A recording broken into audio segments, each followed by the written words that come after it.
So I'll kick off in just a minute.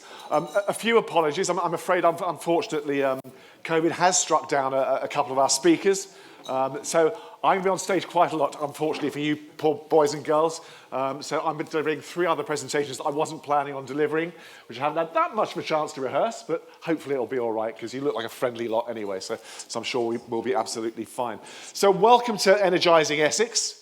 Delighted that you could be here with us. Energizing Essex is a concept that came up between ourselves, a number of developers in the energy sector from across our region, and our colleagues at Essex County Council and the North Essex Enterprise Board, NEEB, which is made up of these various local authorities along the bottom there as well. And we're delighted to be working with them in trying to promote the opportunities there are for businesses of all kinds, and this is right from the very, very smallest individual sole trader through to SMEs, through to multinationals. There is room for all of these businesses within the energy sector, where there's some tremendous growth. I'm also going to turn to the camera and say hello to all of those out there watching on the interweb. Thank you very much indeed for joining us today. We have about another 20, 30 delegates also watching us online as well. So we're trying to make sure that everyone can have access to this information and ensure that hopefully we can enjoy great growth for the region and for Essex in particular from the opportunities that are here within the energy sector. I better have the pointer, I suppose. I'm going to move on to the next slide, really, shouldn't I? Thanks very much indeed.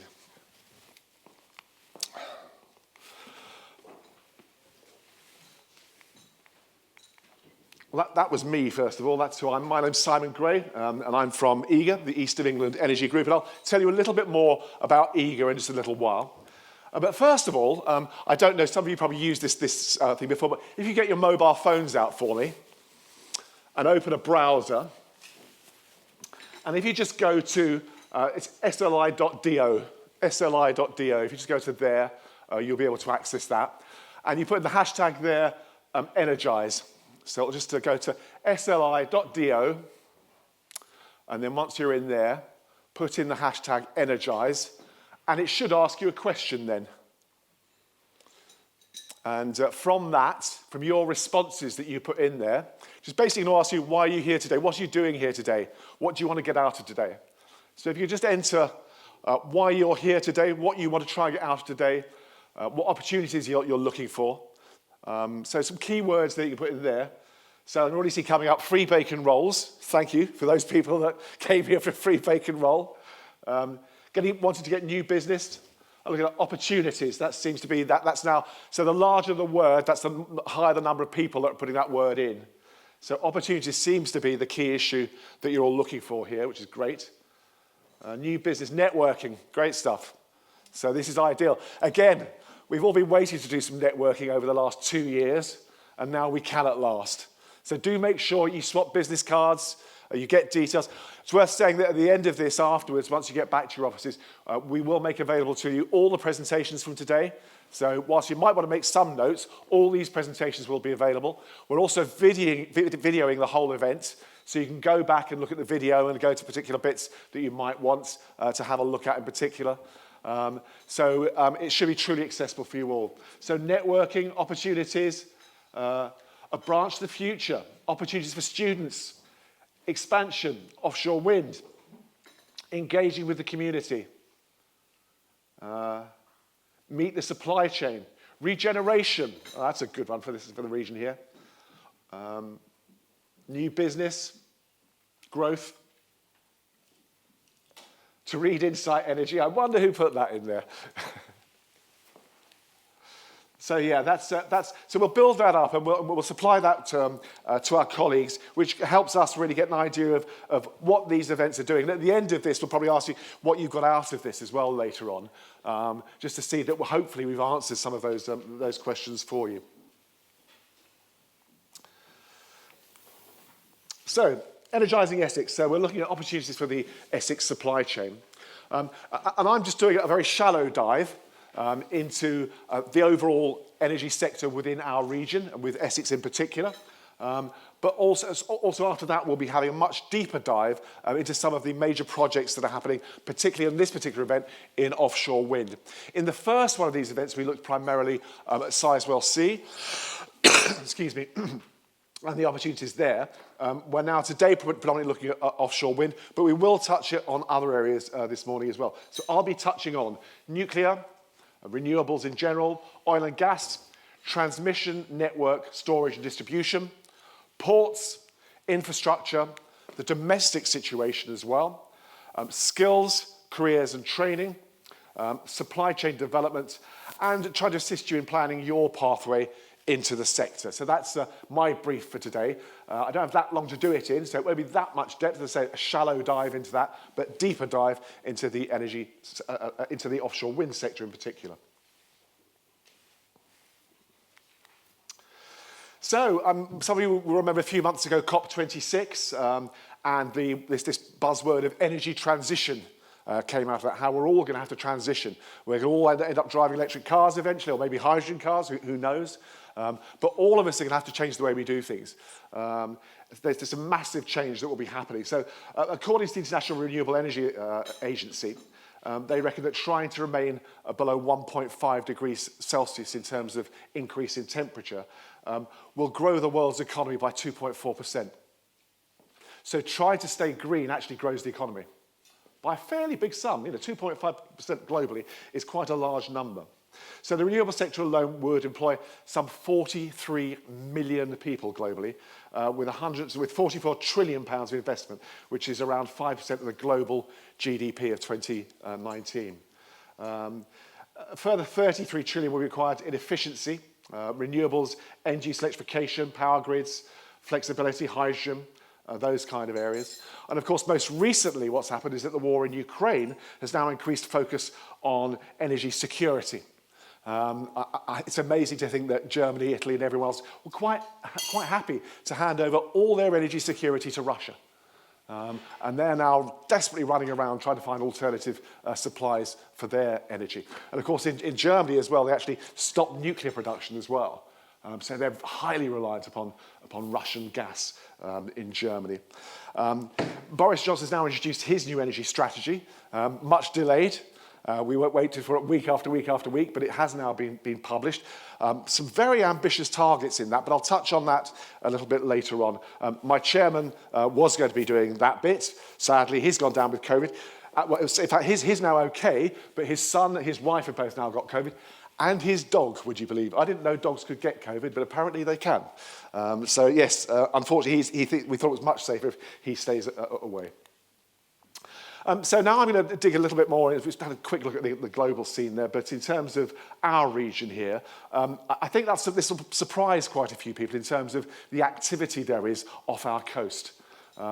If you look at all those various different things there, that's all happening off our coast here. But because it's out there, and we can't really see it from here, people don't realise how important our region is as a generation area.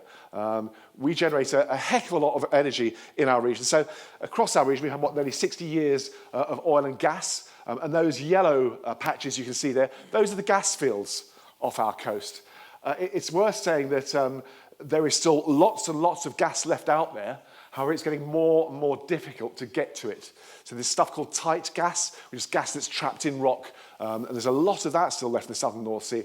And there is a decision to be made. Do we leave it there or do we go after it? And I'll touch on other things that gas can be used for a little bit later. We also have those red lines that go into Bacton on the Norfolk coast there. Those are the various connections into those gas fields, but also those longer red lines you can see going off there are the interconnectors. So those are the interconnectors onto mainland Europe. And there's lots of discussion of what we're going to do with those for the future as well. So could we be importing carbon and putting carbon down disused gas fields and trapping carbon in there? That's one of the things that's being considered for the future. We're also looking at the potential at Bacton there of converting gas to hydrogen. And then taking the carbon out of that hydrogen, out of that natural gas, and storing that carbon in those disused gas fields once again. So as I said, gas there using depleted wells suitable for CCUS's carbon capture and underground storage. Would you believe that nearly 50% I think it's 48% of the entire installed capacity of offshore wind in the UK is off the coast of Norfolk, Suffolk and Essex. And again, that's a figure that some people find pretty amazing. And that sort of figure, that sort of mid-40s to 50%, will continue as that growth in offshore wind in general goes on. So we're going to see that continue. So offshore wind is set to grow to nearly a multiple of 10 times, with that percentage of about 40% remaining off our coast here. So the scale of it here is just absolutely massive. What we can do with excess offshore wind is, because it's not always windy, it's not always sunny, and always guarantee as well that at other times it will be extremely windy and we're generating more energy than we need. Well, what we can do with that excess energy is to actually manufacture hydrogen via a process called electrolysis. And why is hydrogen so important? Well, it looks as though we'll be able to blend initially about 10% hydrogen onto the national grid gas network. So most of our, I think if not all of our, domestic boilers and cookers can handle up to about 20% hydrogen mix within our gas supply. And potentially, and this is a study that's going on at the moment, we could have a 100% hydrogen gas network. So instead of heating your home and powering your cooker on natural gas, you could potentially be using hydrogen for that purpose instead. So that's something that's being actively looked at. There's a study going on at Bacton at the moment. And if you're interested in that area of things, do let me know and my colleagues know at EEEGR, because we can plug you into a number of people that are looking at those particular opportunities and those projects. It's worth saying as well, the region, just driving down here along the A120, I saw, I think, 3 quite large solar farms. This region, it boasts some of the country's largest solar farms, and indeed is in planning the largest solar farm in the country, in this county as well. So certainly solar plays a massive part. But we also have biomass, right the way across our region. It's one of the biggest regions for biomass. Some onshore wind. Onshore wind was pushed back a wee bit more recently. It's mainly our colleagues in Scotland, Wales and Ireland that are benefiting from the growth of onshore wind. Not so much here, but still some opportunities there. And biofuels. So our region, again, is one of the main manufacturers of biofuels, things like ethanol for powering vehicles and other forms of transport. We've obviously seen Sizewell A in the process of being decommissioned, largely decommissioned now. Sizewell B, which has had one asset life extension program on it, it's about to have another asset life extension program put on it, and Sizewell C, as well as the potential for Bradwell. And Bradwell looks as though it might be an SMR, a small modular reactor. Typically, it's the sort of technology that's found on a nuclear submarine. And it's utilising that kind of technology to generate energy from. So these small modular reactors, and one of those could go down potentially into Bradwell. Obviously, there's planning issues and everything else have to be considered, but that's certainly one of the opportunities that could be there. So you can see right the way across that lot, we are the most diverse region for energy generation of anywhere in the country. No other region matches what's happening in this region. Quite incredible. So the most diverse energy sector. As you can see, that map says it all. It also shows on there onshore wind and other methods of generation, because we have one power station at I think it is, or just outside I, which is fed on chicken litter. So would you believe once they clear out the chicken breeding plants, all the rubbish and material and detritus that's left at the end there is burnt and it generates electricity. So a very diverse range of different methods of generating energy. So these are the investment forecasts, and I can't see the total any longer because my picture is down the bottom right there. So there we go. So there we are, 122, 123 billion pounds worth of investment in the east of England. In the east of England. That's the size of it, 122 billion pounds worth of investment. This is massive for our region. And it obviously brings other things into question. Planning, how are we going to fit all this stuff in? How are we going to put in the grid that's required, both gas and electricity, to be able to do all this? All of those questions are still there. And it's going to take some great brains and some great minds, and I'm sure some of them are in this room today, to solve some of these issues and these challenges we have.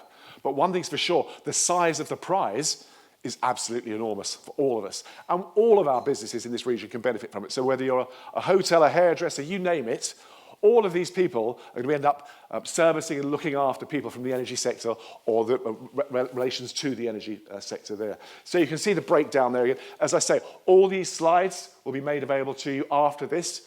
So whilst you might want to scribble down some notes, this will be available to you so you can look at this at your leisure. Domestic situation, as of 2025, you will not be allowed to put a gas boiler into a new home. So any new construction and new properties, new homes, no more gas boilers from 2025. Not very far away at all. So it does mean that we're going to see a lot more in terms of potentially hydrogen, but obviously heat exchangers, ground source heat pumps, air source heat pumps are the kind of things we're going to be seeing in the domestic situation. But for most of these technologies, you need a very good modern housing stock that's well insulated. But the Climate Change Committee suggested about 3.3 million heat pumps needed to be installed in existing homes by 2030, rising to 8 million by 2035 to reach net zero. So that equates to 1 million installs per year in new and existing homes by 2030. As I say, others believe that hydrogen will be the answer to this. Still fairly early days, but the pace at which we're going to have to move means that this is all going to impact us very, very quickly. We're going to see this change happening in the next few years in our lives. As I mentioned earlier on, hydrogen can be generated from natural gas with carbon capture and storage, and that's called blue hydrogen. You can also, as I mentioned earlier on, we can generate hydrogen from using excess offshore wind, and that's called green hydrogen. There's also, would you believe, pink hydrogen, which comes from nuclear, using nuclear power to manufacture hydrogen as well. One disappointing thing that was lacking from the government strategy was a lack of support for home insulation. I think one of the key things that was missed out in the review that the Prime Minister has had of the energy sector was a lack of investment in trying to make sure our homes are much better insulated for the future. So I think that will have to happen as we see the rollout of air source and ground source heat pumps. And we'll be having a deeper dive into the domestic scene at one of our future events. So if you're interested in that particular sector, do keep a lookout on our website, and you'll be able to see on there when we'll be putting on an event around that. So our January event saw a deep dive into Sizewell C, as I mentioned to you earlier on. That was online only. We were hoping today to have Sizewell C with us for a shallow dive as well into nuclear. Instead, I'm going to deliver that a little bit later on. So my apologies that they were unable to make it, but I will have some information for you on that. And you can watch the previous one about Sizewell online as well. And other future events within Energizing Essex that we'll be covering will be Freeport East. That's still in the planning stage, so providing that goes ahead, we'll be looking at Freeport East and the development of their energy proposition at Freeport East. That's a massive project. If Freeport East happens, that's going to have another one that's going to have a profound effect upon our region. It's worth also mentioning that the projected investment for our region excludes Freeport East. So that's all on top of those projections that I had there. And Freeport East is a massive project, including the redevelopment of parts of Harwich in Barside Bay, a new energy port effectively within that. We'll also be, as I say, having a deeper dive into domestic and small enterprises, solutions such as heat pumps and remedial action for retrofit on properties as well. And we'll also be looking at network grid and storage, including opportunities in hydrogen. So one of the key things here for the future is going to be energy storage. As I say, Sod's Law dictates it's sunny or windy at the wrong times. So either we have an overproduction of energy or an underproduction of energy. So storing energy effectively is absolutely key to future strategies for the nation and for energy security in general.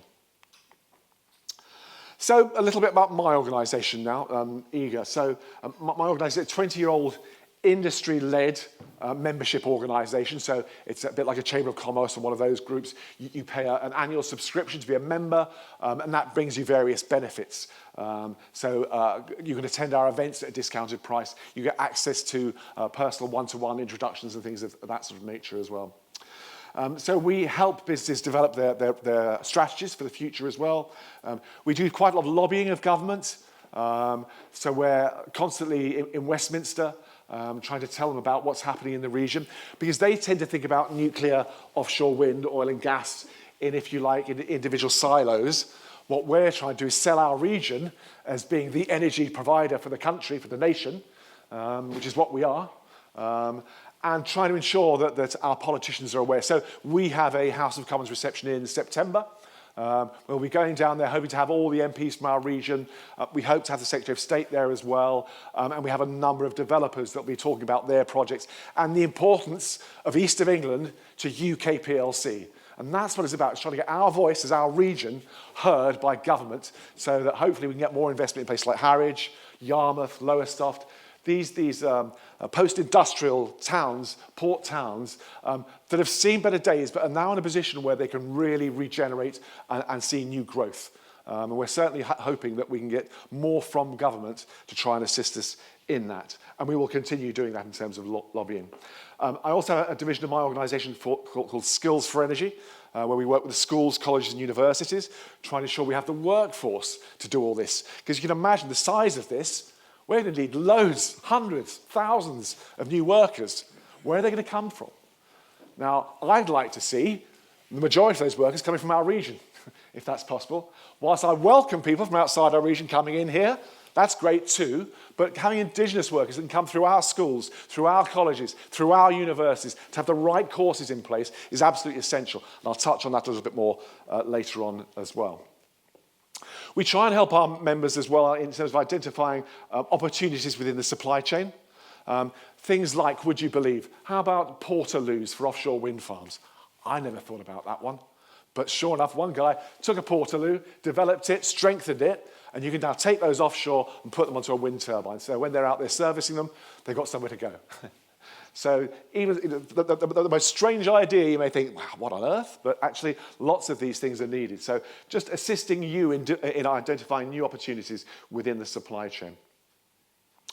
I guess we're recognising the opportunity that UK's net zero ambition is creating in our region. And because of the diversity of our region, it means that we have probably the greatest opportunity of any region in the UK. I used to travel up to Aberdeen a lot, and I used to look at the oil and gas sector in Aberdeen. I thought, oh, God, if only this could happen in the east of England, if only we could develop our offshore gas in this way. But now, you know, I'm not envious at all anymore, because we've got such a diverse group of energy sectors in our region that it means there's always going to be growth here for generations and decades. So we want to maximise the East of England being at the centre of this energy revolution that's happening right the way across the UK and across the globe. And as EEEGR, my organisation, enters its third decade, we believe we can become an even stronger beacon in our region's landscape, helping you to get your voice heard in Westminster and elsewhere. So that's the region we cover, that's our footprint. So we're Norfolk, Suffolk, Essex, Cambridgeshire. I guess historically, the ports of Yarmouth and Lowestoft have been slightly more active in the energy sector, across predominantly from the days of gas development in the southern North Sea. And as I say, gas has been produced in the southern North Sea for nearly 60 years now. They were looking for oil, they found gas, and at first they didn't know what to do with it. But gas was absolutely key, and those two ports. So we're probably stronger in Norfolk and Suffolk, but we want to build in Essex because we think the potential in Essex is massive. We have a number of special interest groups and clusters within EEEGR.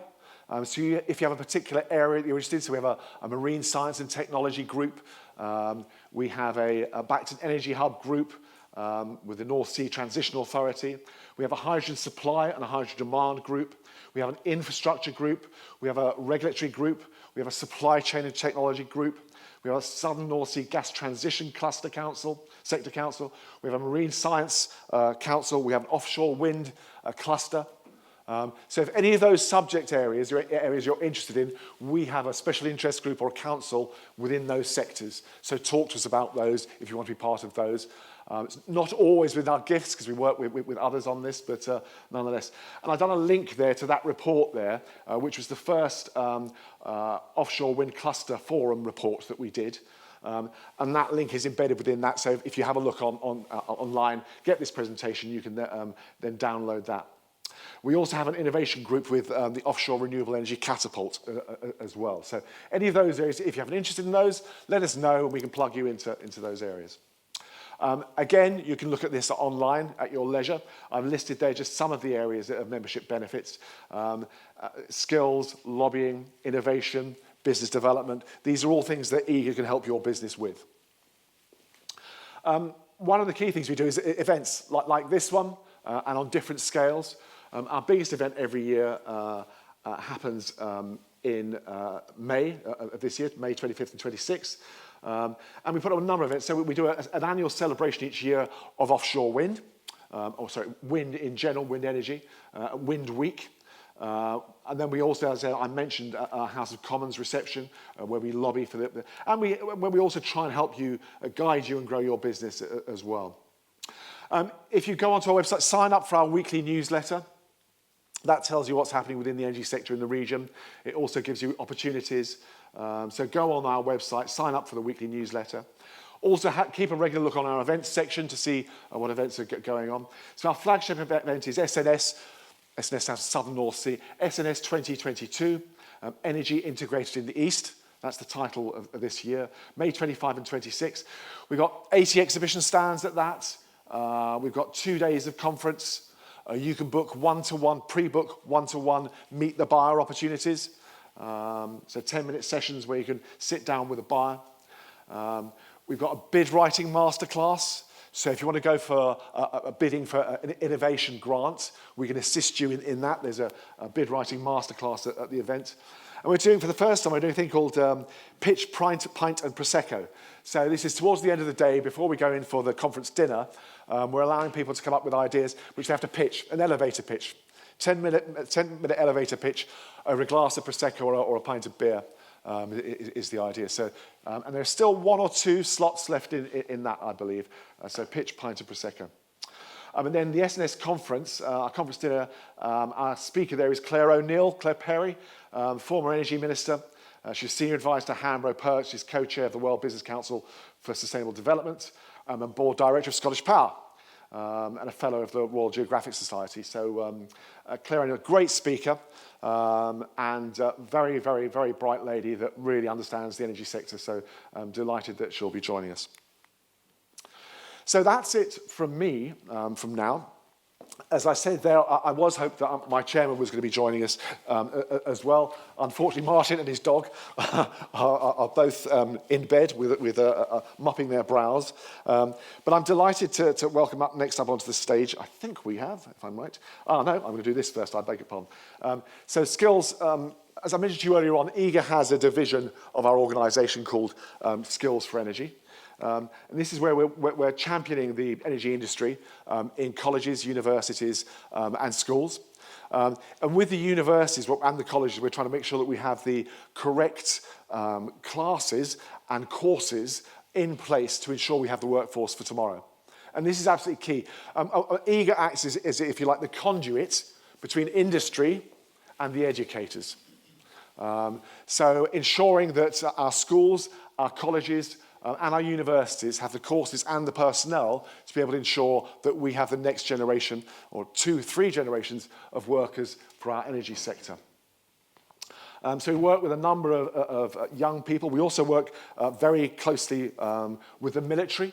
And we're trying to transition skilled military personnel from Army, Navy and Air Force into the energy sector. And also job seekers. So we also work with job centres in trying to look at CVs and look at people with particular skills that might be suitable for the energy sector. So we do that as well. We also help individuals trying to get into the energy sector with help with their CVs and things of that nature. So that's another area where we might be able to help.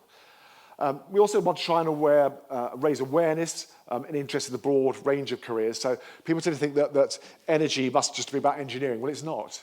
Offshore, they need cooks, they need chefs, they need pilots, they need boat owners, they need all sorts of different skills. They have HR departments, they have marketing departments. So we need people right the way across the spectrum of different job titles. It's not just for engineers. Engineers, of course, are desperately important, but it's all kinds of jobs and roles. We're very active on social media in the whole skills area because we want to try and talk to young people, and people like doing the social media thing. We also want to reach out to organisations to consider how they might be able to help through work experience, talks, webinars. So it's trying to get people like Gallup and RWE and these other companies who do wonderful stuff going out into the community and talking about what they're trying to achieve, and going into schools and trying to ensure that the next generation are interested in our sector. And we want to support the industry, ensuring an ongoing pipeline of talent. So these are some of the events we put on where we get young children in and we give them stuff to do within the energy sector. And it's great seeing these young people challenged. So we're always looking to work with industry to develop our offering and support the workforce growth. We work in collaboration with organisations to facilitate student engagement activities. And we've got some great classroom resources online now. So you can go online and teachers can use the resources that we have online there with content that they can take their children through in the classroom. So we go in a lot to attend schools, careers fairs, careers events, things of that type of nature as well. So these are my colleagues, Gabby and Gemma. They had hoped to be here today, but one had an operation on her hand and couldn't drive, and the other one's got COVID. For the third time, I think, poor girl. So, yes, my apologies that they weren't here to deliver that, so you had to put up with me instead. Now, that's my chairman, the guy who's gone down with COVID as well. Martin is the owner and director of Operagy. He's exec chair of EEEGR, my organisation, and is also chief commercial officer of Continuum Holdings. So this was the presentation that Martin did for us in terms of the government's strategy review. So you probably saw some of this, a mixed bag, as Martin's puts here, received criticism from a number of people within the green movements and wider media who say that they're focusing on the North Sea licensing of future gas opportunities. And a lot of people think that the gas should be left in the ground, and not enough was done on insulation and energy efficiency funding. I think that's very true. Among the various targets and ambitions within the document, a 2030 target of 95% low carbon power, which is 75% plus contribution from renewables. So that sort of change that's happening in the energy sector there. As Martin says, the strategy doesn't go nearly as far as some had hoped in terms of onshore wind. The strange thing with onshore wind is that if you ask people in a survey, they all say they love the idea of it until it comes to having a turbine in there next door to them, and then they're not so happy with it. So whilst people embrace onshore wind and want to see onshore wind, they don't want it near them, seems to be the case quite often. So the government have backed away from that, and there seems to be some fallout between Number 10 and the Treasury on onshore wind. So I think it might still happen, but I think it's further down the line as yet. Number 10 have framed the overall announcement around the nuclear industry of 24 gig 2050, meaning Sizewell C will almost certainly proceed. Is what Martin is saying. I think it must be almost certain to happen. But it does mean that Suffolk, and it was just over the border, will effectively be the home of nuclear in the UK, because you have 3 reactors there, which is more reactors than any other region in the country. So East Anglia is very much the home of nuclear energy. And so by the end of this decade, we could see an electricity system powered overwhelmingly by renewables and nuclear, alongside a rapidly scaling up green hydrogen sector as well, is what we're aiming for. Which really puts our region in a really strong position to argue, as I said earlier on, to government about why government should be investing more in our region to see a better return. Because let's face it, they're going to get a better bang for their buck invested in our area than they're going to get from any other region in the UK. Soaring energy prices, which we're all suffering from, and I just believe it or not, I can see the Bacton gas works from my house, but I can't get gas at home. So I've got domestic fuel oil. I've got a tank in my garden, and 3-4 months ago I filled up at 30 odd p a litre. This time it was £1 a litre. So that's the sort of price increases we're seeing right the way across the board in energy. And I've had to up my standing or direct debits for both my electricity and my heating oil. And I'm sure all of you are having to do the same, unfortunately. So nuclear, we mentioned there, Nuclear power forms a key part of the strategy with offshore wind, solar and hydrogen as well, also featuring 95% of the electricity being generated, low carbon generation by 2030. And there's this new body that's being formed called the Great British Nuclear, will be created to boost the UK's nuclear power generation capacity. The government expects to increase the country's nuclear capacity from 8 gigawatts in 2020 to 24 gig by 2050, 25% of the estimated electricity demand. Offshore wind has gone from 30 gigawatts in 2030 to 40 gigawatts to 2030, and now 50 gigawatts by 2030. Quite how we're going to do that, I'm not sure. It's going to be a real challenge to get that sort of growth. But that's the kind of growth that's coming, and the majority of that is going to be in this region. And solar is looking to grow massively as well, from 14 gig to 70 gig by 2035. So you're going to see a lot more activity in the whole solar sector around here as a result of this new policy as well. And as Martin's put in addition, up to 10 gigawatts of hydrogen power. Onshore wind, as I say, we were hoping for more on onshore wind, but we're not going to see it. I think, as you can see, the majority of the growth being in Scotland, Wales and Northern Ireland, not in England. Offshore wind is where we're going to see the majority of the opportunity here. So as I say, the target's been increased from 30 to 40 to now 50 gigawatts, including within that is 5 gigawatt floating offshore wind. So at the moment, the vast majority of offshore wind in the United Kingdom is fixed base offshore wind. We're now seeing a change to floating technology, which is particularly particular importance to those countries that have a very deep shelf. So if it's difficult to fix stuff to the bottom of your ocean floor, then obviously you'd need to go for floating offshore wind. UK pipeline sits at 47 gigawatts if everything is built, with a further 12 gigawatts that require significant UK government intervention. Most are pleased to see that there's a headline commitment to cutting consenting time to 1 year. And a lot of projects are taking 5, 6, 7 years to get through. And what government is trying to do now is fast-track some of these projects to get them through within a year. So the consultation periods will be crunched right down as well. Grid and grid investment, there's been massive investment in our grid. Basically, we used to generate onshore, and we generated in places usually quite far out in unpopulated areas, and then moved that electricity around to where the population lived.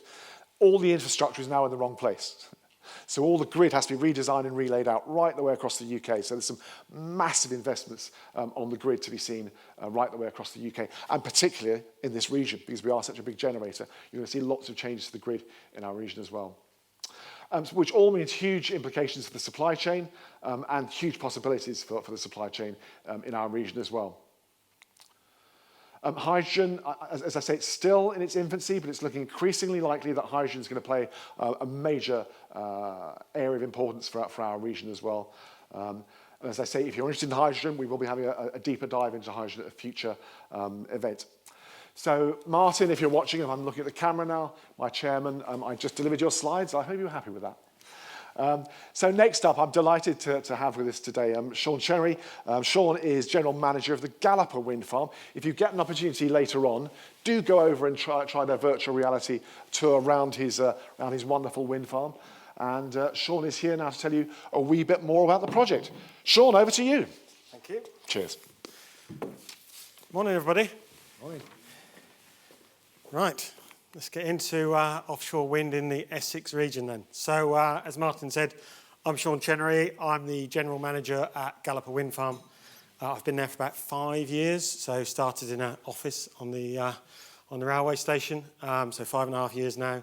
I actually come from the region, so I did my time-served apprenticeship at Sizewell. So, come from the nuclear industry, moved into to gas-fired power stations, so had the opportunity to move around the UK.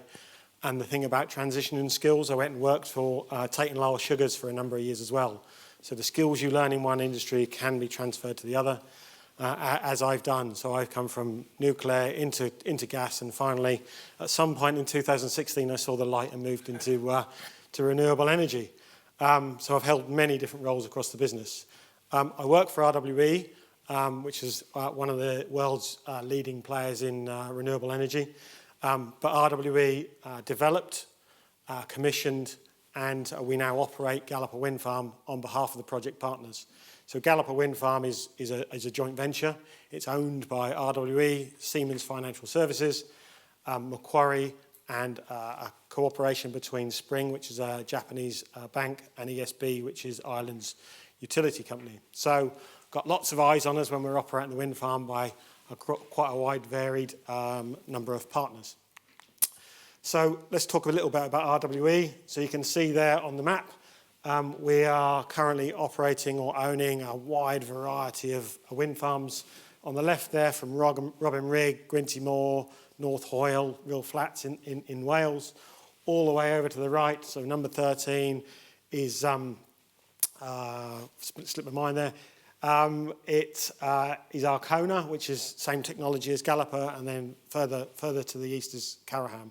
So it's about 5 gigawatts of operational wind farms currently operated by RWE. We've sold down some of those, so we have partners.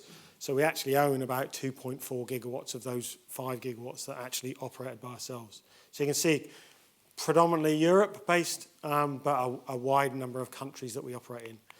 And this is our development pipeline. So 5 gigawatts in operation, but a whole lot more in development.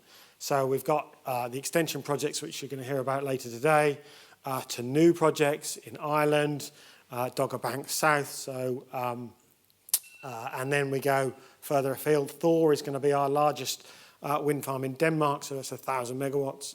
And then over to Taiwan, we've got some development opportunities out there as well. So massive amount of development for RWE. And on the bottom of that slide, you'll see, as I wrote this, one of them was in construction. It's now, thankfully, into commercial operation. So Triton Knoll, which is a 500 megawatt site off Lincolnshire coast, operated out of Grimsby, finally, in the last week or so, has gone into commercial operation. So they are 9 megawatt machines, ours are 6. Sophia, which is coming next, which is Dogger Bank, they're going to be 15 megawatt machines. So you can see the scale of these turbines are massively growing as we go.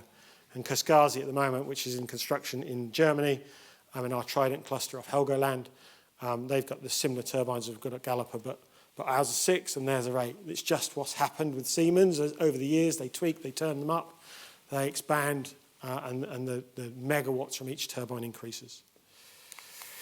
So a little bit more about Gallup then. So Gallup is 27 kilometres off the Suffolk coast. It's operated out of Harwich. About 380,000 homes. It was £1.5 billion worth of investment to build Gallup by all of those banks. And we've got 2 cables, 2 export cables, 45 kilometres long. They run from the offshore substation all the way to our purpose-built substation near Sizewell. And we've got 56 turbines out there. You'll see with the bit on the right, the bit on the left there was at Greater Gabbard, so that was built some years before ourselves. That was funny enough. We operate out of Harwich, and and they operate out of Lowestoft. That was built out of Harwich, and we were built out of Great Yarmouth. So you can see the whole of the East Anglia coast is really valuable to offshore wind.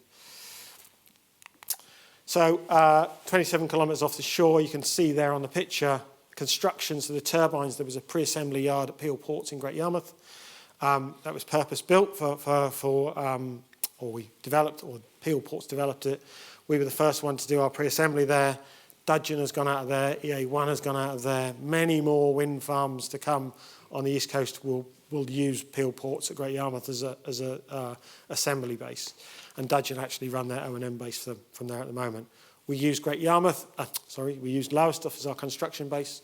So all our CTVs that carried the crew out to construct the wind farm was out of Lowestoft. And finally, we've moved our long-time home to Harwich Port. And you can see, not rocket science on the map, why we've come to Harwich. It's a lot closer to our wind farm to get from Harwich. And actually, the route out of Harwich to the wind farm, because you're not going against the tide to get there, it's a lot smoother route for our techs and our engineers to have their taxi ride out to the wind farm every day. So yeah, that's about where we are. And our O&M base that we built in Harwich is a lot better than the porter cabins we were in to start with. About £10 million investment, so we had to build the O&M base, pontoons, and a road. I had to build a dedicated road into that O&M base. So talking a bit about the turbines, I said they're 6.3 megawatts, Siemens turbine direct drive. In 2015, when the financial investment decision was signed, these were the first direct drive turbines to be installed, and they were cutting edge technology. They've come a long way since then. As offshore wind massively progresses every year, it takes a massive step forward. But they're direct drive machines. The tip height, 180 metres, so that's twice the height of Big Ben. So they are quite big structures. You can just about see them at night, see the red flicking lights. And like I say, they were made by Siemens Gamesa, and we did the pre-construction in Great Yarmouth, and some came out of Esbjerg as well. They're fitted onto a monopile foundation, so this is 7 metre, somebody might correct me, 7 metre diameter steel tube, hammered into the seabed. The seawater, where we're about 27 to 39 metres water depth, and then the monopile foundation is hammered into the seabed, and then the turbines are bolted on the top of that. We reach ours by crew transfer vessels. So these are 24-metre catamaran vessels. We've currently got 3. In the summer, we can go up to 6. But they trundle out to the wind farm day in, day out, as long as the weather allows us to take them out. But they basically, if you go on the virtual reality, push onto the turbine, the guys use a self-retracting line, clip onto that, step off the front of the boat and up the ladder. So the nacelle, so the bit on the top, it's about 300 tonnes.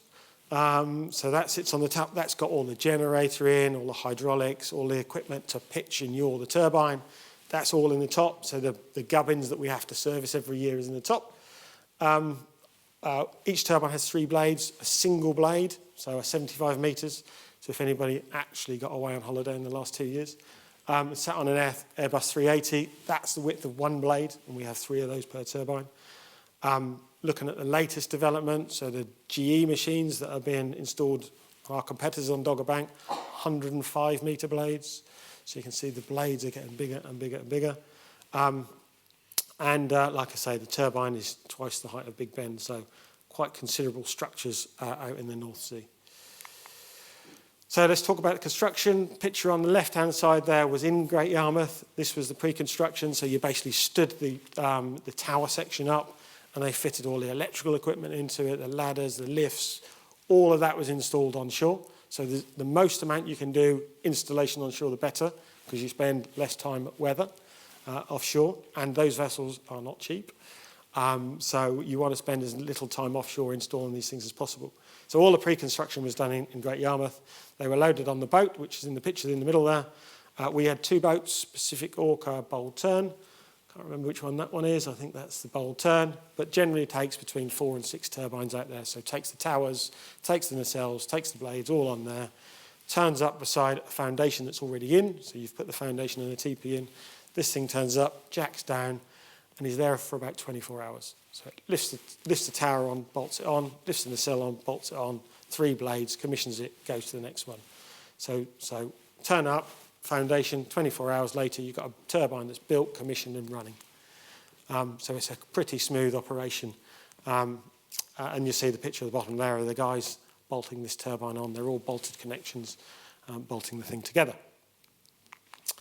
So we've got an onshore substation. So this onshore substation is built at Sizewell. So just next door to Greater Gabbard and behind Sizewell B power station. You probably won't see it. Following extensive environmental and habitat studies and everything else, Gallup had decided to lower the level of the substation. So basically we dug a big hole, we built a big berm, and our substation sits in the middle of it. So if you drive down the road to Sizewell and look left, you'll see trees, grass, all the vegetation has been regrown around it. You will not see the substation. But basically we've got a switching station, some filters, some shunt reactors. They're all to smooth down the generation. So you can imagine a generator from a turbine. The wind blows, gusts, doesn't blow. No, trying to get 50 hertz that comes through your plug socket at home is quite difficult. So when it gets back to the substation, we've got harmonic filters, we've got shunt reactors, we've got static VAR compensation. So it does all of this electricity to get our steady 50 hertz, which is a challenge for the national grid. That's why we do it before we connect it to the grid. So there's a substation there. We use SF6 gas in switchgear. So all you need to know is it makes the switchgear that used to be air circuit breakers huge, where you used to have massive substations. We can now put it in a little building, which is the third picture there. Little building, switchgear in there, allows us to connect to the national grid. So it comes from the turbine at 690 volts, stepped up to 333 kV to come from the turbine to the offshore platform, stepped up again to 132 kilovolts to get to the onshore substation, and then when we connect it to the national grid, it goes up to 400,000 volts. All of those step-ups to allow efficiency in the transmission. So that was started construction 2015. We commissioned the wind farm in 2018. So the onshore bit generally takes the longest, which is why when you build a wind farm, you see them start the onshore bit first, and then the offshore bit follows on from that. Offshore installation, so this vessel you can see in this picture is our export cable laying vessel. So there's 2 export cables for Gallup. We've done it over 2 years, so we could do it in the summer. Because again, these vessels cost a lot of money. So do it in the summer periods. We pulled the first one in 2016, the second one in 2017. The cables were made by NKT, so a UK company. And then they were connected to the substation in 2017. Actually, fitting the foundations themselves, we managed to fit 4 foundations within a week. At the time, that was unprecedented.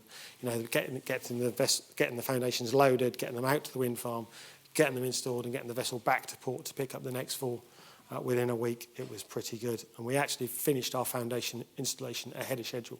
So we started in late 2016, around end of November, and we'd finished all the foundation installation by March, ready for the turbines to come along. So the offshore substation built in Herrimer, so in the northeast. So the jacket foundation was built there as well as the top side. So again, everything's kitted out. Transformers put in there, wiring done, commissioning, painted, everything else. So then you just take that, you take that top side, you put it on. You have to do commissioning when you get out there. But basically, it's the only jacket in the wind farm. All the rest of monopile. When I say jacket, it's that lattice structure underneath. So that's put on the seabed, and then we use pin piles to hold it down. So 4 pin piles to hold that down, and then you lift the substation onto the top of that.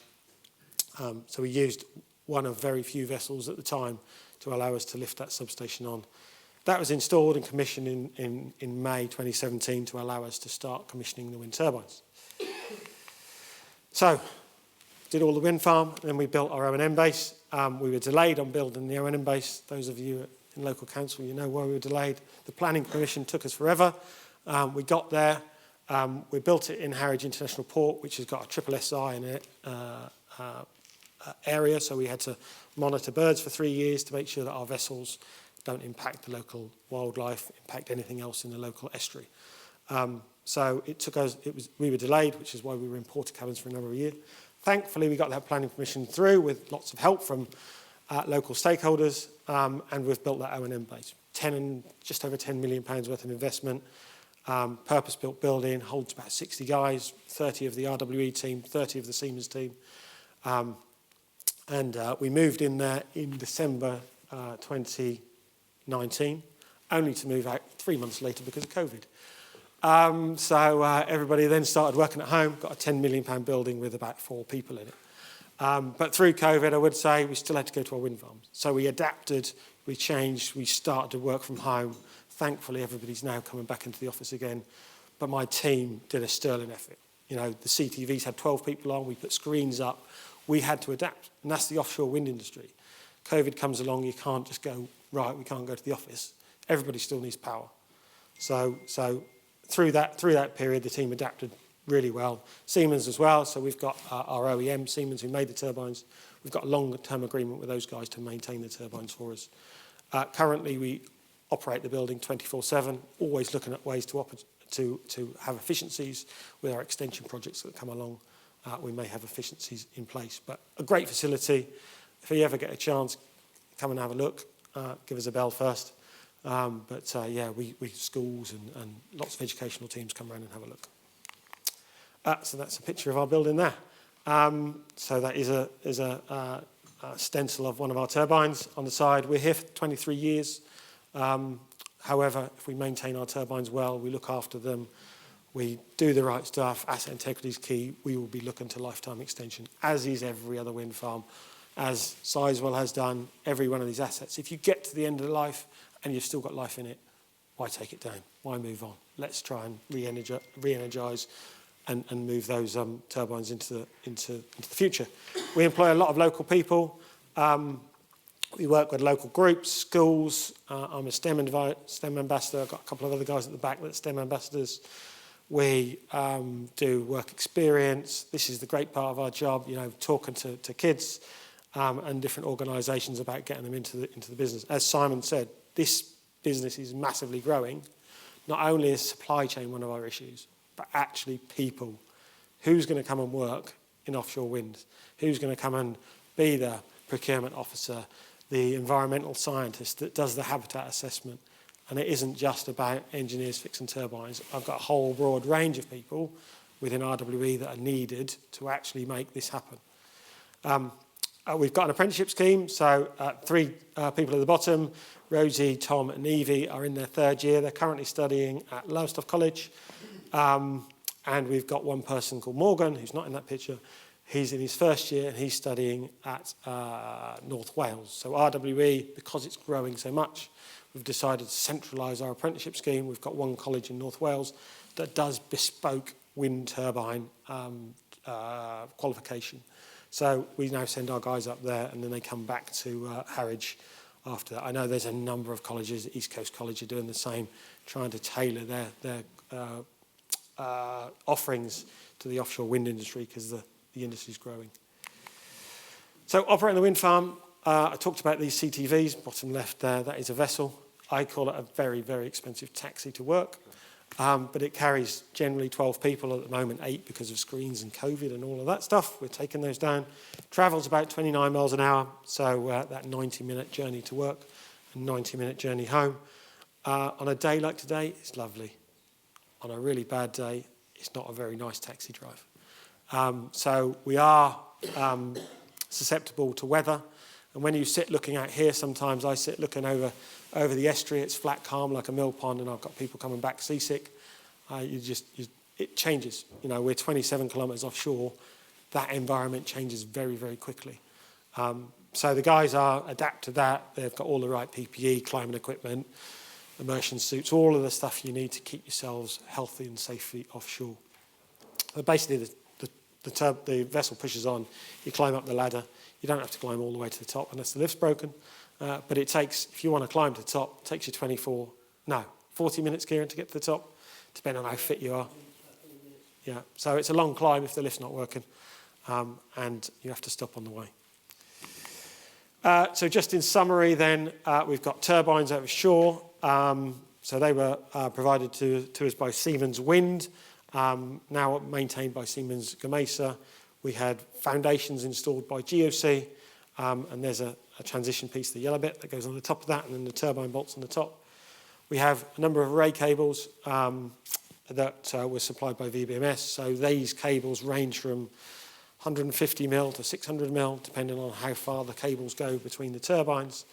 They're at 33 kV. They all link up to the offshore platform, then steps it up to 132 volts, 2 big cables, metre in diameter, that then take the power to the onshore substation, which is at Leiston.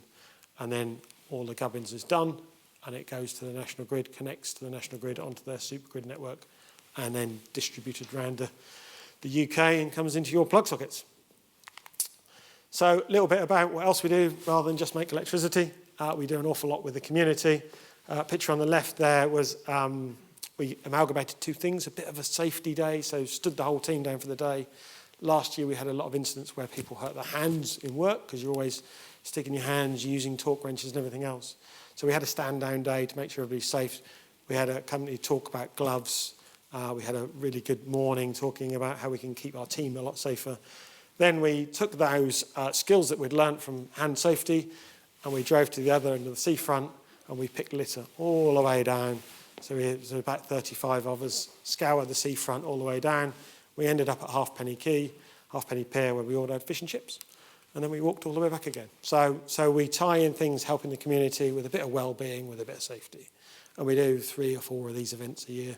We try and do a little bit to help our local community. Picture in the top there was out with some guys and girls planting trees. So we, through our community foundation, we supported the Big Green Internet Company, and it's a bit of an innovative design. You know, when you plant a tree, they generally have these plastic things around it. Plastic's not great for the environment, so we're working with a Big Green Internet Company to get these tree guards, and they're made of cardboard that biodegrade over 5 years. And these guys, the Big Green Internet Company, works with a really great community group at Market Fields Farm, and they take guys and girls that wouldn't necessarily fit in with normal mainstream jobs, and they take those guys and girls and they work with them to go and plant trees. And we met some of these guys a couple of weeks ago, and very inspiring of what they've done. They started with these guys planting trees 4 months ago, and these young children that wouldn't say boo to a goose come up to telling me about what they've done for 3 months. So it's great to do that. We also sponsored the Parkston Resident Welfare Park, so their Christmas party. Any of you that know the area, it's not the most affluent area in the local community, and we want to make sure that every single kid at that party had the same present, so had the same value for their present, because not all children get presents at Christmas. We're very lucky. So we donated all the money to get every single child a present. And yet, literally yesterday, this pond on the right-hand side, I was at the Rolfe Primary School yesterday where we've donated £5,000 to help them build their pond. And what they've done with that £5,000 is spectacular. They've used the parents, the kids, and the teachers have all used that money. Massive, great. That pond yesterday. If you look at our Instagram page, there's some pictures of that actually yesterday, and I'm really impressed with how the local community spend the funds. You look and you give money out, and you think £5,000 is not a lot of money, but actually to these guys and how they use it is incredible. We've already talked about this, but we've got a number of STEM ambassadors. I'm a STEM ambassador, Kieran's a STEM ambassador. We go into local careers fairs, schools, people come to site. We've got virtual reality we take in the mannequins with the PPE and everything else. So guys and girls, it's quite funny seeing tots try to put on a life jacket like this. But we take it in, so they get to know what the guys and girls have to wear to go offshore every day. In the middle there, this is an art project that we're sponsoring at Harwich and Dovercourt School. So we've paid for the local artists to come and work with the kids. So it's after-school club, so they're there from 3 till 5 every Wednesday. Lauren and I went along a couple of weeks ago, and that artist teaches the kids different types of art, something they're not exposed to in a normal art class. And their piece of artwork is currently, or going to be, exhibited at the Harwich Art and Heritage Centre in Dovercourt, and then it's 6 feet by 4 feet in old money, and it's going to be in our O&M base. So it's engaging with the community, doing things that we wouldn't normally do, investing what we think is a small amount of money but has a massive impact in these smaller groups of people. And our Octopus now pride position outside our O&M base, so we sponsored the Octopus Ahoy Trail just in the middle, or before COVID, in the middle of COVID, and that was painted by a local artist. So we're at an auction, I went and bid for that, got carried away, bought 2 Octopus. So that money went to good causes in the local area as well. How do you get into offshore wind? So we've got an apprenticeship scheme, we're running it again this year, and we're in that process of selecting those final apprentices that will join our team in September. RWE runs a graduate scheme, September time again, where we take people that have been to university, got those degrees, want to get into offshore wind, 2-year graduate scheme, develop them up, move into our business at a slightly elevated position in sort of engineering type roles. We recruit from different industries, so it's not just everybody that's grown up in the industry. Recently, I've recruited a health and safety manager from a property and facilities company. I've recruited a mechanical engineer from ex-steelworks, so transferable skills. So there's lots of industries out there that we want them to transfer their skills and come and work for us in offshore wind. We've also signed the Armed Forces Covenant, so we have got a number of our team, Kieran being one of them, that are ex-armed forces.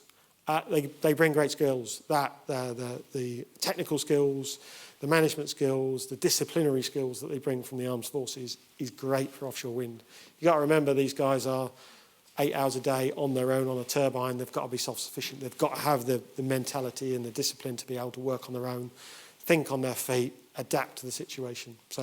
So great background to bring into offshore wind.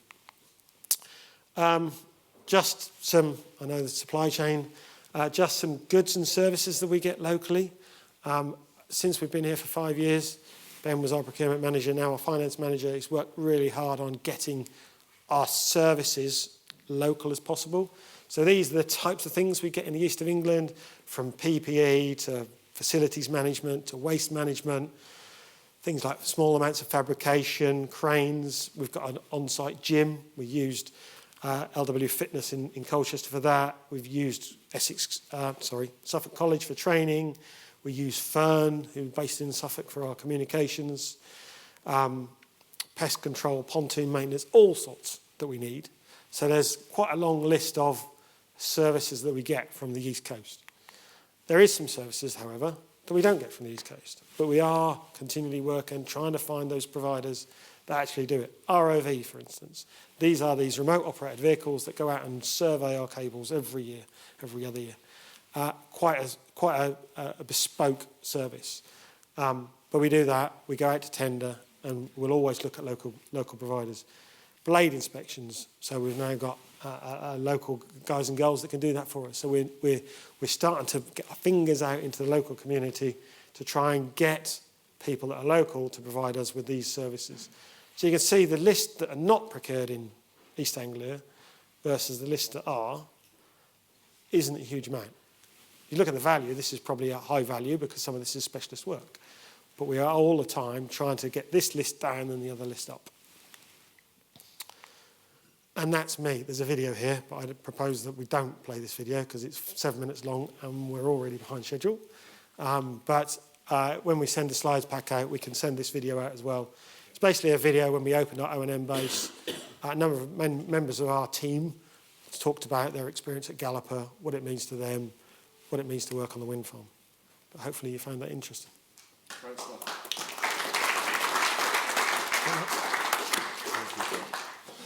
So later on this afternoon, or this morning, we'll have a question and answer session. So if you go onto sli.do again, and on the top left-hand side, you'll see Q&A. Add any questions you've got for any of our speakers into the Q&A section there, and I'll try and make sure. You can also like questions. So if you like a question, if the question goes up to the top of the list, your question will be asked. So next up on stage, I'm delighted to be able to welcome Umer Patel. Umer is going to talk to us about the Five Estuaries project and doing a bit of a deep dive into that and how that project is going to come along. So whilst we just wait for Umer to mic up. So as I say, go on to sli.do, have a look at the top left there, see Q&A. Add your questions in there, and then at the end of the morning, I think on the agenda it says it's earlier than that, but we'll save the Q&A till the end of the morning, and we'll do that then. And remember as well, we have the virtual reality over there, which will be going on later on, so do make sure if you want to have a look around one of these wind farms, you can do that as well. So I think you're all mic'd up now? I'm all sorted, thank you. Great stuff. So Umer Patel, ladies and gentlemen. Great. Thank you. Brilliant, thanks. So thanks, Sean. That was very interesting to find out the incredible amount of work that's ongoing on Gallup and the variety of work that's ongoing and the supply chain that's involved both locally, regionally, and also UK-wide. I'm Umer Patel. I'm the project manager on Five Estuaries project. I'm here to just give you an overview of the project, what we've done to date, and how we're going to be proposing to develop the supply chain over the coming years. Just a quick introduction, just a quick view of the agenda. Over the next 10 minutes, I'll give you an overview of the project, provide you a bit more information on the detailed work that we're doing on the project and how you can get involved in the coming years. If there are any questions that you have that we can't answer at the Q&A section, please reach out to me directly via the website, project website. So some background on the project. The project is, the Five Estuaries project is an extension of the Gallup project.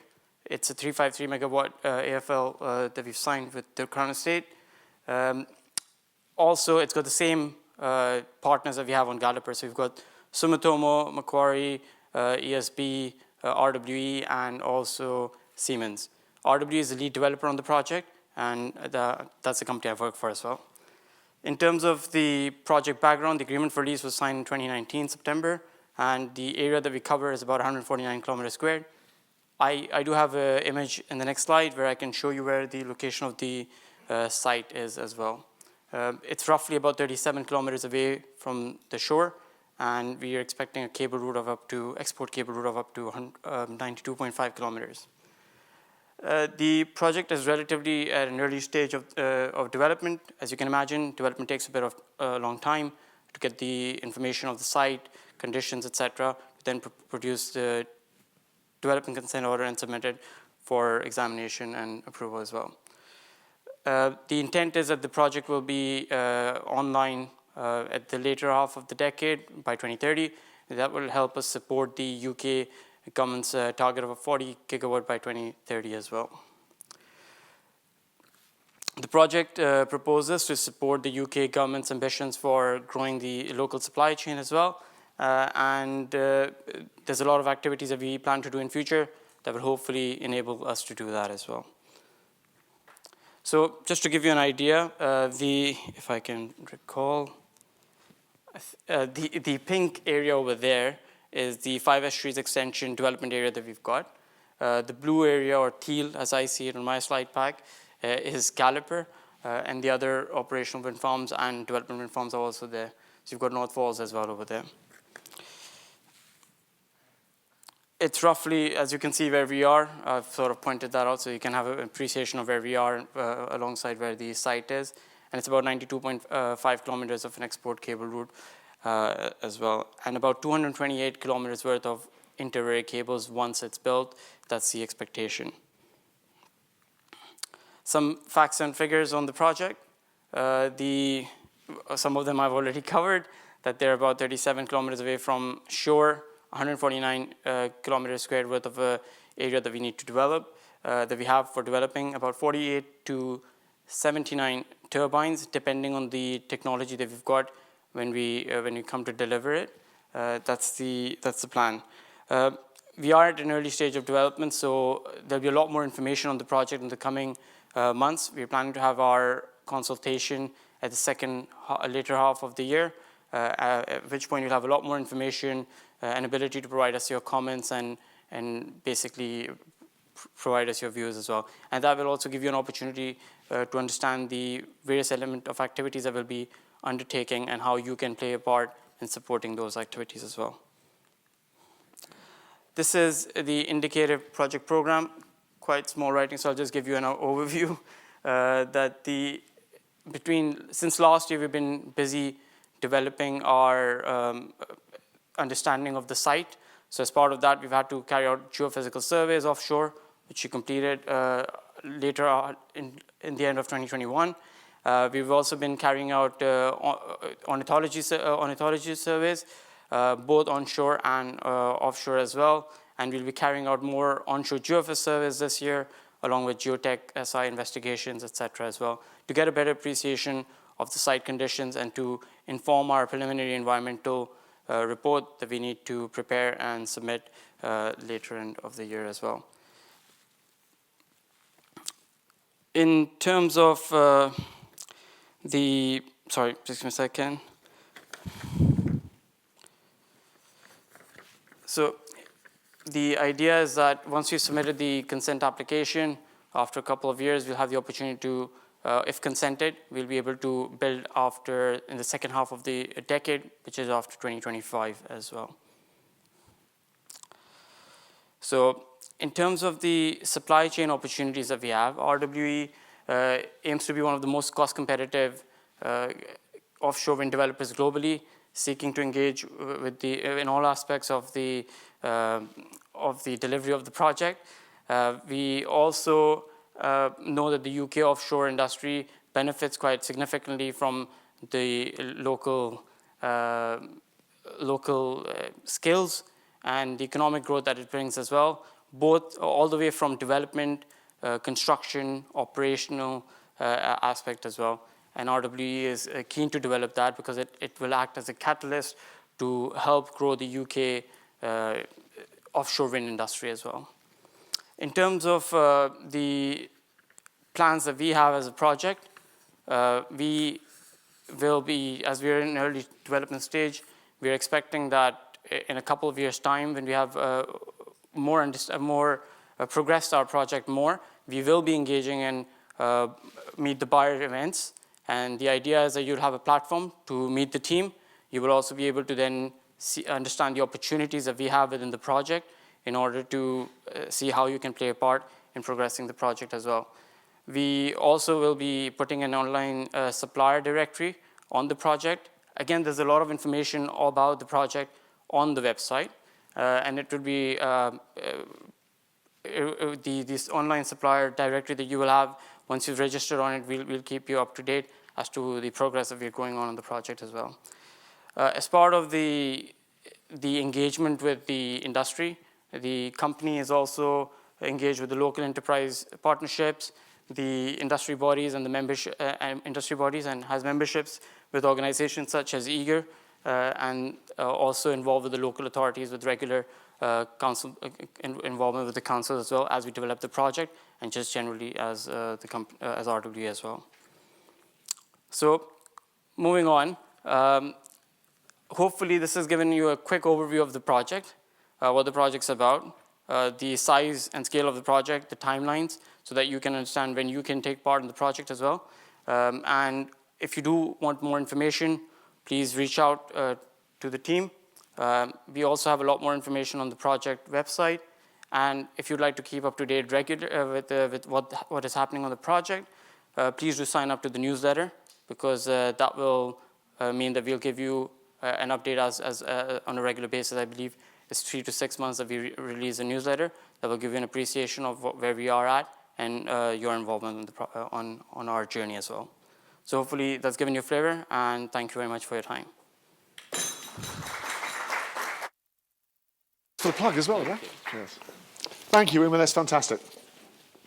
So next, just another reminder, and for those of you watching online as well, another reminder that you can go to sli.do and put your questions in there, and then you can also like questions on that website as well. And the higher the questions go up the ranking, the more likelihood there is of your question being asked. So those of you, also for those of you watching remotely, you can also put questions in the chat area, and one of my team will pick those questions up and put it on sli.do for you if you're having trouble with that. So in the audience and online, please do ask plenty of questions, and we'll try and get those to our panel a bit later on.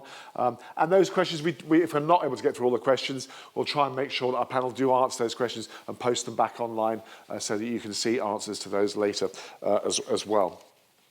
Next up, we have Martin White, who's going to talk to us about the North Falls offshore wind project. So Martin White, ladies and gentlemen. Martin. Thank you. Okay, good morning, everyone. I'm Martin White, the project manager for North Falls. So yeah, apologies in advance. There's probably a bit of repetition in terms of some of the background with what Umair said, but yeah, bear with me. So the background to North Falls, basically back in 2017, the Crown Estate announced an extension process for existing wind farms. There was an existing wind farm, Greater Gabbard, just off the coast here, so the project partners took the opportunity to bid into this extension round. And in 2019, we were successful and awarded the rights to build an extension to Greater Gabbard. So on the screen here, you've got the dark blue here is North Falls, and this slightly lighter blue is Greater Gabbard. Then you've got Gallup and 5 estuaries, so you can see that we're all in close proximity. So when we won the rights, we decided to change the name to North Falls because it was a bit snappier, and we wanted to differentiate ourselves from our sister project, Greater Gabbard. So the project itself is developed by a joint venture company, and that's equally owned by SSE and RWE, just like the Greater Gabbard project. The overall sort of goal for us in this phase is to get the project consented, and the current plan is to submit the consent application in late 2023. In terms of how the project might look, so we're looking at up to 70 turbines, potentially 2 offshore substations, 1 onshore substation. We think it'll power the equivalent of 400,000 homes. It's going to be an investment value of around 1.5 billion. And all of this is driving towards meeting the government targets for, it's now actually 50 gigawatts by 2030. And as well, some other points we've touched upon, obviously climate change mitigation, security of supply, and also making a contribution to hopefully lowering power prices as well. In case you're not familiar with what makes up an offshore wind farm, there's kind of 3 main bits. There's the offshore parts, so that's the turbines, the foundations, the array cables. The array cables feed into an offshore substation. There's then an export cable. And then there's a sort of transition part, which is the sort of seashore, where there's a transition bay where the cables come from the offshore environment to the onshore environment. And then there's further cabling to an onshore substation that's owned by or developed by the wind farm. And then that connects into the national grid network as well. In terms of the work that we've done to date, so the seabed, the wind farm layout and array was sort of predefined as part of the Crown Estate bidding process, so we didn't have to sort of define that, but what we have had to define is our offshore cable route. So in late 2020, early 2021, we spent a lot of time working out where our export cable would be, so doing technical appraisals, environmental appraisals, to try and find the best route to get the power from the wind farm to the shore. I've got a slide in a moment that will show you exactly where that goes. And we've also spent a bit of time as well looking at the landfall, so where those cables would land onshore. So again, looking at multiple landfall points along the coast, doing technical and environmental appraisals to try and find out where the best place to bring the cables onshore would be. So here you can see we've got 2 array areas. We've got a sort of corridor that goes from north to south that would connect the northern array to the southern array, and then we've got our main export cable corridor going from the sort of northwest corner of the southern array to shore, and the sort of preferred landfall that we've selected is just down the road between Frinton and Clacton-on-Sea. In terms of what's happening with grid, so we still haven't had formal confirmation of where our grid connection point is going to be yet. We applied to National Grid back in 2019, and they've still got some studies ongoing to clarify exactly where we're going to connect. But we understand that is going to be somewhere in the Tendring Peninsula, so around this area. So to date, what we've done is we've identified quite a large area of search for the onshore grid connection. So you can see stretching from the coast right up towards Manningtree and the sort of edge of Colchester. So hopefully keep your eyes out on our website and the press over the coming weeks. That there'll be a bit of an update from National Grid as to exactly where it is that this wind farm will connect. In terms of the benefits that a project like North Falls could bring, we're looking to sort of emulate, as a minimum, the benefits from our sister project, Greater Gabbard, but hopefully exceed them. So I mentioned earlier, Greater Gabbard itself was about 1.5 billion worth of investment. As we were a similar size, we expect to have the same level of investment, if not potentially more. Greater Gabbard built a new facility, new O&M facility up at Lowestoft, and in turn that created a number of long-term jobs, so around 100 skilled long-term jobs in O&M, with a lot of those people, again, recruited from the local area and the East Anglia region. And that's sort of on top of the hundreds of jobs needed during construction. There's also been a lot of work at Gabbard to bring on board trainees and apprentices. And again, it's been touched upon already today, bringing in transferable skills from other industries. So there's been, for example, ex-fishermen employed to work on CTVs, and other people with transferable skills brought into that team as well. And in terms of community benefit, there's been around 250,000 in community funds made available from Greater Gabbard as well to support various community initiatives. And again, we'd be looking to do the same thing. Focusing a bit more on supply chain and supply chain plans. So some of you may be aware of this, some of you not, but there was basically a deal done by the offshore industry and the government a few years ago, the offshore wind sector deal, and as part of that deal, there was a number of commitments made by the industry. So one was an aspiration to get to 60% of UK content in offshore wind farms. Another objective was to create thousands of new jobs by 2020 and sort of keep that trajectory going, to increase diversity in the sector as well in terms of bringing more women in and ethnic minorities in as well, and also to support the transfer of workers from other sectors such as oil and gas and the forces. So again, as part of this project, once we get through consent, we will be developing our supply chain plan, and in due course we'll be able to provide you with a lot more details on what we're doing in that regard.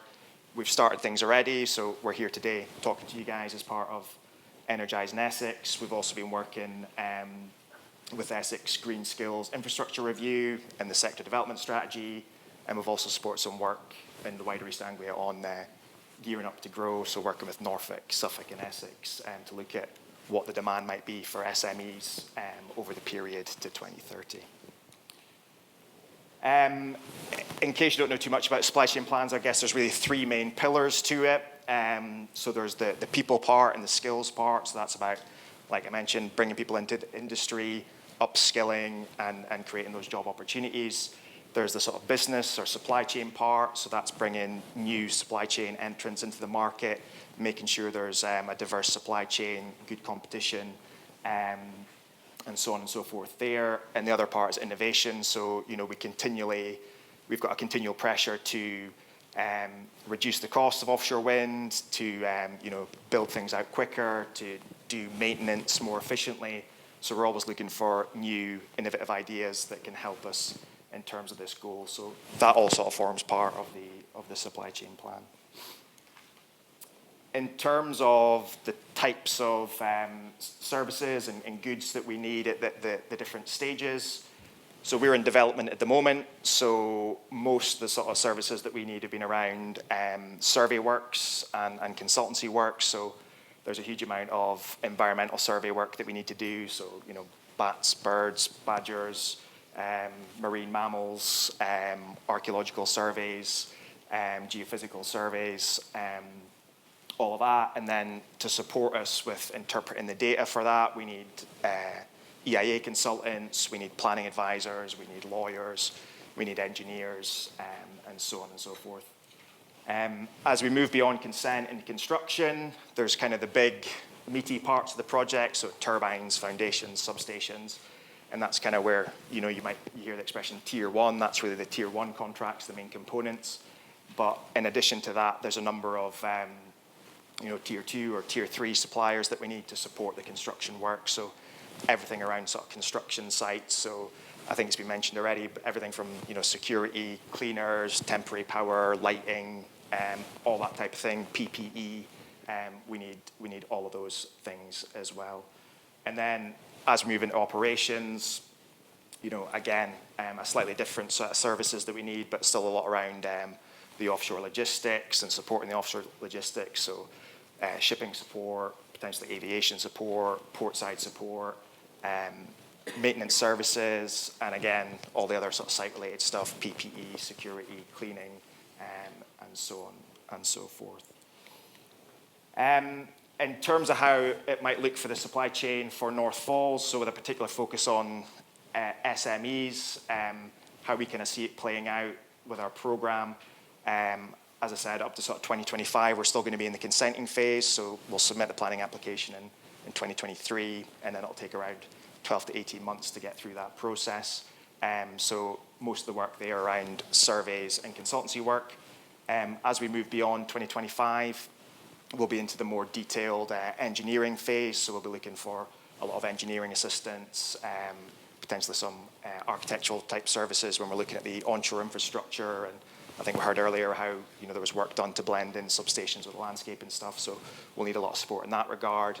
And also at that stage, we'll probably start to ramp up the engagement with the supply chain as well, because we'll be starting to prepare the contracts, the major contracts for tender. And then as we move into the sort of execution phase, the construction phase of the project, from an SME point of view, a lot of opportunities there in terms of, site services, so civil works, engineering works, landscaping, fencing, traffic management, temporary buildings, and so on and so forth. And we did a bit of work on that, gearing up to grow, to try and see what we thought the value of the opportunity could be for SMEs in the area. And depending on where we end up connecting to the grid, we think there's between 135 to 230 million pounds worth of contract opportunities for SMEs in relation to North Falls. So still, hopefully you'll agree, still pretty sizable numbers there, and a significant amount of work that could be delivered by the local supply chain. In terms of just some general tips for how you guys can sort of engage with us as developers, some of you have probably heard this before, but be aware of the broader sector. So know that the industry that you're working in, join organisations like EEEGR and get involved in these clusters and network events like this. Know where you sit in the supply chain. That's quite key. So are you targeting working with North Falls directly, for example, and what opportunities will North Falls be letting, or are you better suited to targeting the tier 1 suppliers? So, would you be getting a subcontract from a turbine manufacturer or a foundation manufacturer, that type of thing. Identify who you need to talk to. So it's a bit like what I said before. Do you want to talk to North Falls? Do you want to talk to other people in the supply chain? And make sure you're targeting the right people. Be aware of the project timeline. So I tried to map out, what we might be doing and when there, but obviously, things are continually changing. So keep an eye on what's happening with project timelines. Register your company details. So in the future, we'll be setting up supplier portals where you can register your details and provide contact details and let us know a bit more about what you do. So keep an eye out for that. Pitch yourself at the right level. Be sort of clear and concise and realistic about what you can offer and what you can do, so we're clear on what that is, and obviously think about the future market and how things might move. So I think we touched upon it earlier. Our projects, we're looking at fixed bottom, but there's floating projects on the way as well. There's further offshore works. There's different opportunities all around the UK emerging all the time as well. So in terms of next steps for North Falls, so really a key thing for us is getting clarity on the grid connection point, and then really focusing on where our onshore cable routing will be and where our substation location will be, and we hope to make a good deal of progress on that this year.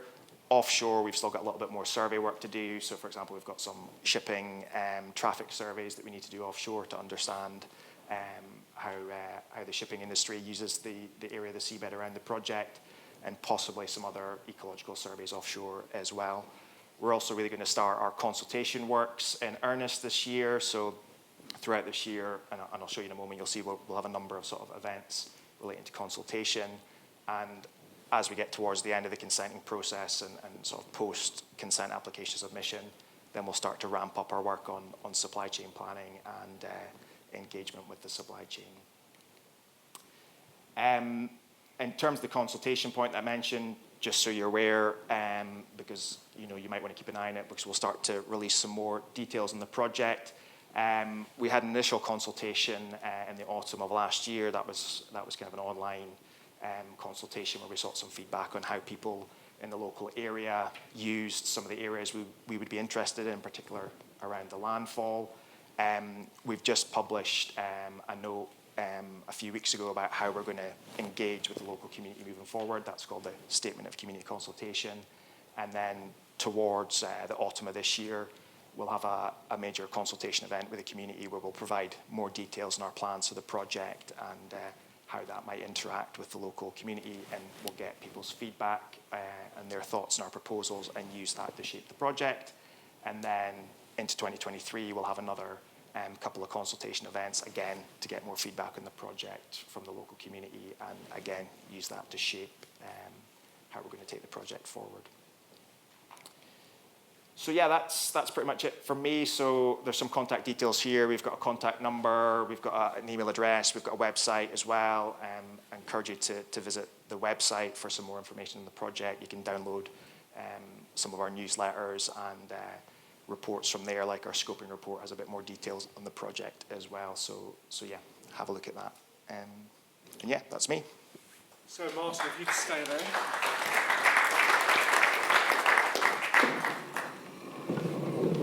So Martin, if you'd stay with us, and if I can ask Sean and Umair to join us as well, and we'll do a Q&A. Cheers, Rob. Okay, so I see that lots of you have put questions into Slido, and you've been voting on them as well, so well done. Let's just have a look what questions we've got the highest there. All right, the first one's for me. What can EEGR do to integrate Essex businesses into the sector more? Well, we're trying to reach out with the support of the North Essex Economic Board, with our colleagues at RWE, with our colleagues at SIZE. We're trying to reach out more into Essex to get Essex more engaged. We hope that will also have an impact in terms of our membership in Essex, so we'll have more members from Essex, which will then enable us to put more events in Essex as well. So that's our sort of strategy for it. We're also trying to, what I'd like to do as well, we have an office at Harwich Port as well. So what I'm keen to do is to be able to take another member of staff, or another couple of members of staff on, to be able to put it into an Essex office here, so we can service Essex even better. So that's the short, medium and long-term strategy, if you like, for Essex. But if you like, I'd like to think that Essex has been a wee bit of a sleeping giant within the energy sector. I think there is massive opportunities in this county, and really a great opportunity for businesses in this region to diversify and get into this sector. So some other questions for you, good gentlemen. To all the projects, one, do you set targets for local labour, as well as targets for number of apprentices on offer, and any targets on number of engagement events, etc.? Who wants to take that? Oh, I can take it. So we don't. So we don't have written down targets. We have a communication strategy plan that we review every year. That looks at where we're going to approach. So are we going to approach high schools? Are we going to colleges? How many events we're going to do? How many STEM ambassadors we're going to have? So that is our target.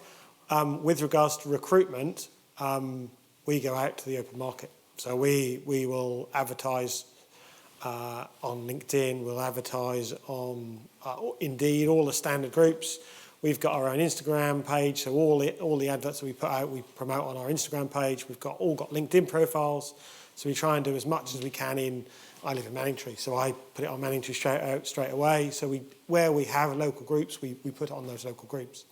However, when you go through any recruitment, you have to employ the best person for the job. And hopefully that's a local person. That's what we're trying to do. Build the skills up in the local area, so the best person for the job is the person that's local to Harwich. But we haven't got any fixed targets. It's not written in our overall strategy that 80% of our people come locally. We just push hard ourselves to go and recruit those people as local as we can. I mean, I guess this is sorry, go ahead. No, I was just going to add in, and like I mentioned, maybe have a look at the, I don't know if I think I've said Yeah, that. Yeah, the sector deal and some of the stuff that the government's driving in terms of, local content and skills and employment, because there's a big push, obviously, from the government side. So, again, at the moment, we don't have written down targets, but there's a sort of clear message from government higher up in terms of how they want to see the industry evolve, and that's very much based on UK content and developing the supply chain and local resources. So have a look in some of the information around the sector deal, and you'll probably find out a bit more specifically about what the government's after there. And if I can just add, it will form part of the supply chain plan that you have to provide. So that's where it really kicks in. In terms of our sort of development stage, it's more skill focused, like expertise based. So it's a bit more challenging in certain aspects, but you do try to prioritize as much as you can to utilize local suppliers to carry on as much of the work as you can. So I don't think we're short of apprentices. So last year we had 105 applicants. This year about 75 applicants, all within an hour of Harwich. So we stipulate, if you're going to come and work at Gallup, because it's a 12-hour shift, you've then got to get on a boat. We need all of our employees to live within an hour of Harwich. we have lots of applicants for our apprenticeship schemes. A little bit lower this year, but yeah, generally between 60 and 100 applicants. And not everyone can do it. I took a group of journalists out to a wind farm not so long ago, and I think every single one of them was sick. It can get pretty bumpy out there, and if you go out there and it's like that on the way out there, then have a full shift out there, then it's back in again with a bumpy sea like that. It can be pretty grueling. So it's not for everyone, but at the same time, it's key to find the right people. And I guess this next question is allied to that. I was looking at these questions on here, and I realised I could look at them on the screen. What well-trained, skilled jobs will be expected from these exciting projects and from the increased interest in the region's energy sector? And I'd like to broaden that out, not just who you will employ directly, but what's the knock-on effect in terms of seagoing staff and captains and things like that, and catering and HR and marketing people, and tell us more about what other jobs there'll be within the sector. I'll try. So I guess one of the biggest things, as you can imagine, is there's a lot of offshore wind farms being developed. So there is going to be long-term strain in terms of getting the right skills on board. And the skills that you'd expect is some of the ones that Sean identified in terms of the operational skill sets required for people operating the wind farm. So, technicians on the wind farm, O&M people to facilitate O&M activities locally, as well as, and also during construction as well, you'll have the requirement of laying cables, substation build, etc. So those are the sort of skills that you'd require, and then you try to focus. But the main thing is trying to get the right people in it to be available when the time comes. So I think we've been here 5 years now, and some of my team are here. The skills we've really struggled for are our engineering team, so mechanical, electrical engineers. So we've struggled to get those guys locally.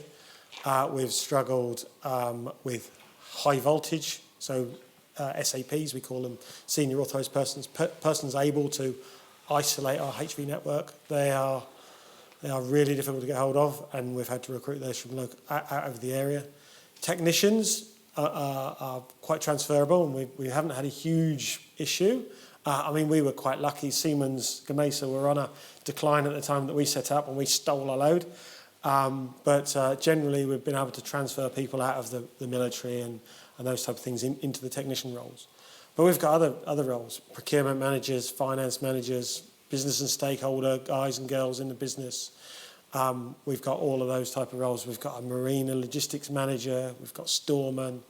At the moment, we're fully staffed, but it isn't just the guys and girls that come from the apprenticeship programme. It's other people that need to run our business. We contract out our vessels, so we don't have a need for vessel masters or deck crew. But the companies that we recruit in, so the Seacats and the Icenies of this world, still have to go and get those. And as Amir said, the business is growing. They're going to have a demand as well. But for us, the technician route is generally come from our apprenticeship scheme, but the more sort of specialist engineering type of roles are the ones we're struggling with. I think maybe from my side, just if I look at the org chart that we've got at the moment, we've got HSEQ, so health and safety, environment, quality. We've got a legal team, we've got procurement and commercial, we've got engineering, we've got consenting, and within consenting we've got sort of planning advisors, so sort of chartered planners, ecologists, that type of thing, financial controllers. So yeah, I guess we talk a lot about engineering, and I guess it is a heavily engineering focused sort of sector, but it's right across the spectrum. So it's not just engineers that we need, and especially when it comes to some of our roles, I guess we're project managers, so we're kind of generalists as well. So you don't necessarily need to be an engineer to sort of get into the sector. If you know about budgets, you know about some sort of commercial acumen, you know a little bit about the sector, then you can turn your hand to a lot of the things that we need to do in offshore wind. So yeah, I wouldn't get too focused on the engineering point. That probably is where some of the pinch points are, but there's a broad spectrum of roles and jobs available. I'm not sure whether RWE are just massive Gavin and Stacey fans, or the question actually is why did RWE choose Wales for the college and not the east of England? I thought that question might come up. So back in 2021, we did our competitive tender process for selecting the college. Up until that date, we'd all done it independently. So each wind farm had sort of gone out alone and recruited and done their apprenticeships centrally. And we had some guys on a 2-year program, some guys on a 3-year program, some guys on a 4-year apprenticeship program. So we said, this is mad. As an organisation the size of us, we've got 9 wind farms in the UK. They range from North Wales to the North East to ourselves here in the East Coast. We've got wind farms in Rampion as well. And we want all the guys at the same level, and the same qualification, the same competence. Because when you finish an apprenticeship program, it doesn't mean you're going to get a job on that wind farm. It means we'll train you to a standard, and you could take up a job on any wind farm in the UK within RWE. So they all needed to be trained to the same standard. So we went out to tender. East Coast College was a member of that program, and they couldn't meet the requirements of our 3-year program. So we've decided in our organisation that actually it takes 3 years. 2 years full-time in college, 1 year training on a turbine. That's how long it takes you to become a qualified technician. And there's some colleges in the UK that cannot provide that training program. And that's what we found. So East Coast College was one of those ones on the final tender program. They couldn't meet our requirement, therefore they were discounted at that time, and we went to North Wales. That happens every 3 years. That re-tender process happens every 3 years. If there's a college local to us that can fulfil the requirements of what RWE needs, then get your name to us and we'll get you on the tender programme next time it comes around. Okay. Where's Jerry? Jerry Miller, Lenimec. Thanks, Jerry. Question here. What's the argument against onshore wind versus the many thousands of acres needed for the less efficient solar power? Less efficient? Well, okay, I'll try and take that one. I guess it's not always windy, it's not always sunny, so you need a balance of both technologies. So you need a bit of solar in the mix. And for some while yet, we're going to need a bit of gas in the mix. That's undoubtedly the case. And eventually the hydrogen, I think, will be in the mix. So I think it's, and nuclear, of course. So I think it's that mix of different technologies, which means you're not over-reliant on any one single technology. So I think that would be my defence of that. I think also that I think solar technology is improving the whole time. And I think also the ways in which we can utilise agricultural land in a way that allows for agriculture and solar to be used. We're also looking at floating solar as well as another alternative. So I think let's look at wave and tidal as well. I mean, there are all these different technologies, and I think we should be looking at all of those, and biomass and all of those. So I think it's getting a comprehensive mix of different forms of technologies to ensure that we can always keep the lights on. Because at the moment it's going to be tough. It's going to be tough to keep all the lights on all the time, but we will see. Next question we have here is from, where are the onshore substations for 5 estuaries and North Falls going to be situated, please? Yeah, I mentioned that. So I think at the moment we're waiting for the feedback from National Grid. So obviously we apply to National Grid for a grid connection point. It's up to National Grid to then say this is where you'll connect to the wider National Grid network. So until that information is made available, we don't know. So I think in my slide I showed you the area we're looking at. So we're looking at that entire area. So we think it's going to be within the tendering sort of peninsula or tendering district. But yeah, we need to wait for the final information from National Grid. I'm just going to mirror that because that's the exact situation that we're in as well. Like he said. Like he said, exactly. So we can't figure out exactly where we're going to go till we don't find out where National Grid are going to locate us. Yeah, I mean, one of the things that I have had, because we have got some issues, particularly in Suffolk, with substations and planning for substations. And it's astonishing how the public in general target all their comments towards the developers of the wind farms. Actually, they don't have that much choice in it, to be honest. They're pretty much told where they have to connect, because that's where the opportunity, the node is on the national grid. So there's not that much flexibility in that. There is debate, considerable debate about building an offshore grid of some nature. And eventually, I think that should be the goal, but that should be a comprehensive offshore international grid so that we could import or export energy to other countries. But that's going to take decades and decades, both in terms of legislation, international legislation with other nations, and then the technology to do that. And they're even talking about building energy islands in the North Sea as well. So it's actually constructing islands to have as O&M bases and hydrogen manufacturing points and connecting nodes between different nations. So there are lots of different ways in which it can be done for the future, but for the moment it's pretty much dictated to the developers where they have to connect. So they don't get a great deal of choice in that, to be honest. Yeah, good one here. How do you deal with maintenance issues, particularly in the ventilation of the nacelle? I'll take that then. The nacelles have got vents, they've got cooling systems in there, and I don't know if you saw in the picture, but actually at the back there's a flap that opens as well, but it does get hot in the summer. So the guys that work out there do have to take lots of hydration. The equipment in there is clearly manufactured to be installed in Taiwan and places like that where it's a lot hotter than it is in the UK. But there is ventilation in there is cooling in the nacelle. But you're right, in the summer months, climbing the tower, getting to the nacelle, taking in all the kit and working in there is hot. So we provide water, hydration tablets, regular breaks for the guys so they don't work 8 hours on a trot, they'll work 2 hours, stop, then they'll rehydrate and then work again. But the equipment itself is designed to work in really hot environments anyway. So remember, we have the virtual reality trip round our wind farm over there for later on. I'm going to give you a brief update in a second on Sizewell C. Just an update because there's been some more activity on that since the government's announcement on their energy strategy. I'm then going to hand over to Alan Hyatt. Alan's with us from the Department for International Trade to talk about export opportunities, and then I'll just do a quick summary. So can I thank our panel for today, Sean, Umair and Martin. Thank you very much indeed.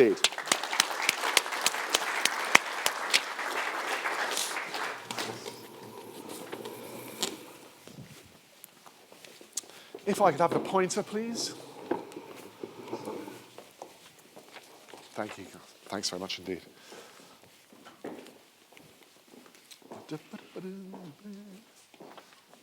And if we go back to the slides, please. Thank you. So I've hardly seen these slides myself because they say that Sizewell were going to be coming along, but thanks very much indeed for Sizewell C and to the Suffolk Chamber of Commerce for these. So just some of the benefits that I asked them to pen in there in terms of what Sizewell's like to bring to us. So 2,600 workers will likely come from the local area during peak periods of development of the site, with around 1,500 apprentices. So that's the kind of job numbers we're talking about with Sizewell C. I think it's 10,000 odd workers during the construction phase. So they're anticipating of that 10,000, about 2,600 will come from the local workforce. And local workforce, I think from memory, is an hour and a half from the site, is what they class as local.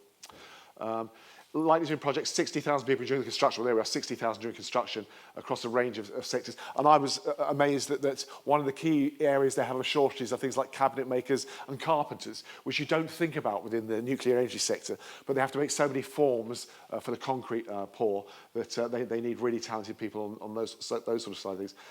125 million a year during construction and 40 million a year during operation will enter the local economy. These are some pretty staggering numbers. And whilst of course we can all understand that some people don't want this on their doorstep, of course they don't. But I think if you speak to the vast majority of local people that have children that they're raising, that they'd like to see stay in the area. I know I live in rural Norfolk, and most of the kids in my village have to go off to London to find a job. What I want to do is see good quality, highly paid, skilled local jobs for local people. And that's what EEEGR is trying to achieve. That's what this industry is trying to achieve. And that's what the energy sector in the east of England is trying to achieve. East of England companies have so far won contracts worth in excess of £1 billion at the one in the West Country. And we're looking at sort of similar types of figures here at Sizewell C as well. 1,800 East Anglian companies are registered on the Sizewell C database. If you're not already registered on that, if you just Google Sizewell C supply chain portal, You can go on there and you can register your business there and try and make sure that you're one of those companies that benefits from this. There'll be a fund to enhance facilities and resources for colleges and training. So once again, they're investing in skills. I think that, the talent pool is limited right the way across our region. So talent coming through is absolutely key. And getting people to diversify across from other sectors into the energy sector will be absolutely profound for us. Bursary schemes to help young people and harder to reach groups to change the inclusivity of the construction period. So yeah, some great stuff there that Sizewell are doing as well. As you can see, 2.5 billion to be spent in the north of England, 4.4 billion to be spent in the east, 2 billion to be spent in Suffolk, 900 million in Wales.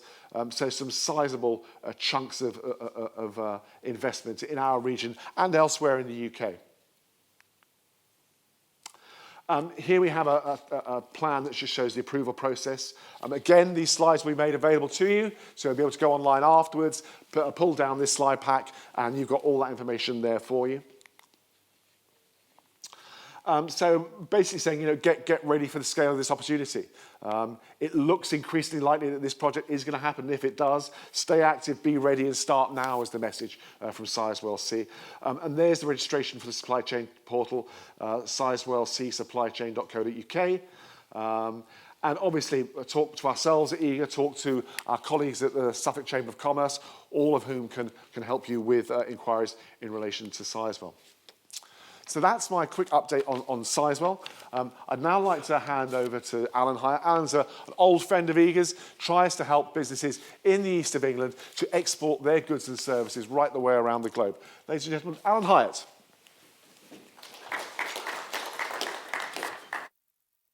Thank you, Simon. Hopefully I'm not too old a friend. I'm glad to see some faces that I know in the room today, but I'm equally glad to see a lot of faces that I don't know already, because you all represent opportunities for us to be able to help you to sell more stuff overseas. I lead an energy for the Department for International Trade, and that means I'm working with individual companies. Right, I've managed to get this all mixed up. Here we go. Right. Still haven't got it right. Yes, I have. Yeah. We've heard this morning from our various speakers about the existing and emerging opportunities around our own coastline, and that's great. But what is absolutely fantastic from my point of view is the opportunity that exists worldwide. And the fact is that East of England companies already are exporting renewables technologies and their experience worldwide, whether it be in offshore wind or solar, waste to energy, whether it's associated with oil and gas transition. They're doing so in Western Europe, they're doing so in the Middle East, in Africa, in Southeast Asia, including China. And as well as the existing developments overseas in planning and development, operations and maintenance and so on, there are emerging opportunities, including Central and Eastern Europe, in Asia, in Australia, and particularly for the moment, something that's close to my heart is the opportunity that's developing very rapidly now in the United States. Closer to home, there are developments in the Republic of Ireland, so you don't have to go too far to be exporting. And for that matter, you can be exporting to the Netherlands, which is actually nearer to Lowestoft than London is.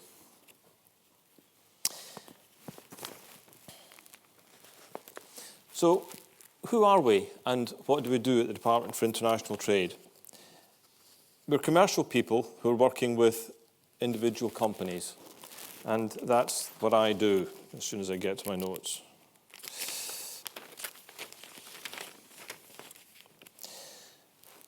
We're able to support you with research, prospecting and promotion so that you can sell to new customers and in new markets. And when we say that the department helps UK businesses, by that I mean all businesses, from SMEs employing only a few to the biggest players in the field. I'd say that on average, most of my time is spent working with companies whose turnover is probably between 1 and maybe 30 or 40 million. These are quite big businesses, some of them. They're important in their local communities, and they are ready for growth. They're what we refer to as exporters with high potential. The way we help them is through our worldwide network. There are people like me. There are about 30 of us in the region. I lead on energy, so I spend most of my time on energy, but some of you may well have an international trade advisor already who is not me, but is one of my colleagues who turns to me when they look for specialist support through any of our, for example, 160 British embassies, consulates general, and so on and so forth. And in these offices, and this is the jewel in the crown, if you like, in these offices I have colleagues who specialise in your markets. I mean, earlier this morning before I came out, I saw an email I'd received yesterday evening from Herfouter in Belgium, who was responding to something I'd asked him about on behalf of an East of England company on Tuesday. We support you through events, exhibitions, and business opportunity alerts. We have webinars. I introduced a webinar on the United States a few months ago, another one on opportunities on energy in Africa. And these are still available on YouTube. I wouldn't go as far as to say that I'm a YouTube sensation, but at least they're still there, which has to be something. Business Opportunity Alerts is an initiative that we have where you can register your interest on great.gov.uk website, where you can register what you do and what your interest is. Any number of keywords or key phrases. Because what happens is that my colleagues overseas are talking to the developers. They're talking to the people who are likely to, potentially, to buy your stuff, as I keep putting it. And they will put particular alerts on when there's a particular requirement. If a developer says, look, I'm really looking for somebody who's involved in crew transfer vehicles, then that alert would be put onto the system. And if you're registered for it, you'll receive it in your email box. If you're not registered, you won't. And a case in point would be a company. Now, I have to be a little bit careful here. If I give you too much description, you'll work out perhaps who they are. It was quite a small company. It was fairly recently started up within the previous year. And they had a particular technology appropriate to wind turbines. They saw an opportunity alert in Southeast Asia, and they responded to it. They were invited to go visit the business, which was a major business in its market. They were invited to go visit the business in Southeast Asia. They spent a couple of days with them demonstrating the technology, and they came home with an order for $250,000 as a starter. Now, it doesn't happen every day. It doesn't happen every month necessarily, but the fact is it does happen. It can happen, and it can happen to you, and we can help you with that. In the East of England, we have 3 offices. Your nearest one would be in Ipswich. There are about 30 odd of us, and we work very closely with the likes of EEEGR, with the local enterprise partnerships, with growth hubs, and so on and so forth. I've mentioned once or twice events and initiatives. As Simon knows, I could talk for hours about what we do and how we help companies and give you sort of mini case studies and so on, but we don't have time for that this morning. Instead, think of me and my colleagues locally as your hub into the worldwide network that is Department for International Trade. We're commercial people. We have been there. We have done the jobs ourselves, if not specifically in your field. The fact is we know how international trade works, and we can help you, and so too can our colleagues overseas. I just want to touch briefly on the United States, because that is an area of particular interest to us. In fact, the state of Virginia has a representative who lives in Ipswich and is looking for partners. Somebody earlier commented on the whole partnership thing, and perhaps being able to sell into a company that in turn is selling to another company in the supply chain. You don't have to be selling directly to Tier 1 for it to work, and we can help you to find these people. And in Virginia, they are actively looking for UK partners. They're starting an offshore wind industry from scratch. And again, be careful what I say here in case the numbers have changed. But if the US target hasn't changed recently, the 2 arrays that are going to be managed off the coastline of Virginia, one I think is technically North Carolina, the other one is in North Virginia. And they come back, when they're built and are generating, they will contribute getting on for 20% of the US target, which was a similar target to our recent target. I think it's around about 30 gigs or something in the not too distant future. And that is starting to happen. And we already have East of England companies establishing themselves, if not by forming their own businesses in Virginia, certainly by talking to companies who are looking to benefit from what we can do and you know, how well we can do it. The UK, I mean, the East of England, as Simon said earlier, the East of England leads in the UK. The UK leads in the world. We might not be making the turbines, we are making the blades further north, certainly nowadays, but we might not be making the nacelles and so on and so forth. But we're doing the survey work.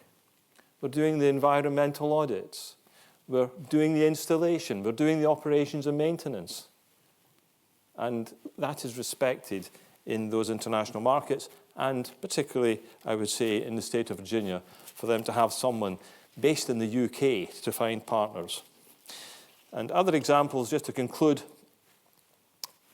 include the likes of France, where it's been slow. I described it to somebody earlier on as walking through treacle in terms of getting it to happen. But it is starting to happen now. And my colleague in Bordeaux is spending all of her time on offshore wind. In Northern Europe, we will be at Hamburg this year. There will be a UK stand, suffice to say, in Hamburg, where we are working closely with Renewables UK in that respect. And I have colleagues in Berlin and in Dusseldorf who are able to help you. And in Southeast Asia, we have a cluster representing the key markets that exist in that region. In Taiwan, South Korea, Vietnam, Japan, and my colleague Richard Birch has a responsibility for coordinating the activity of my colleagues in these offices, and these are colleagues who are specializing in your sector. So to conclude, I need you to tell me so I can tell my overseas colleagues so they can tell people who might buy from you. And that basically is how it works. So the final slide has got my email address on it. If you already had my email address, that one is slightly different. The @mobile bit has been changed by @trade, to change to @trade. So do please get in touch with me, either after the event today, I'll be here for a few minutes afterwards, or just send me an email and we can have that first conversation. I look forward to hearing from you. Thank you. Okay, just last time on Slido, if you'd be so kind, if you'd open up Slido for me, and there on the top right it says polls, and the questions that we've asked you there now is, what have you learnt today? So what I'm keen to find out is what you've taken in from today, what you found useful, so that can help us with future sessions, I hope. Could we get a mic over to Michael? If that's possible as well, please. And whilst you're doing that, we'll have a look at that in just a minute, once you've completed that. I just want to hand over to Michael Vesey here. Michael is from Essex County Council. It's Michael that's assisted us in putting on today's event in association with RWE and Sizewell C. So Michael, over to you. Thank you very much, Simon, and I'd like to thank everybody for coming along today, and especially our sponsors. Just quickly like to mention, myself and colleagues have spent the last year working on something called a sector development strategy for Essex. We've consulted with educational partners, including people in this room. We've spoken with businesses who have input, including people in this room. And we've identified 5 key sectors for the future where the real economic growth in Essex will happen. One of those 5 key sectors is clean energy. So you've heard it today, the opportunities. We think that over the next 5, 10, 15 years, there's going to be huge opportunities for Essex businesses, along with our colleagues further up the coast in East Anglia. So, please seize the opportunities that you've heard about today, because the future is very bright for the energy sector in Essex. Thank you, sir. And Alan's just asked me to mention that you're very lucky in Essex compared to other counties in the east of England, in that there is financial assistance available to Essex companies to enable them to be able to go out to appear at various trade shows and things of that nature around the world. So opportunities for Essex companies. So do speak to Alan if you're looking for assistance with the whole exporter market and the export initiative.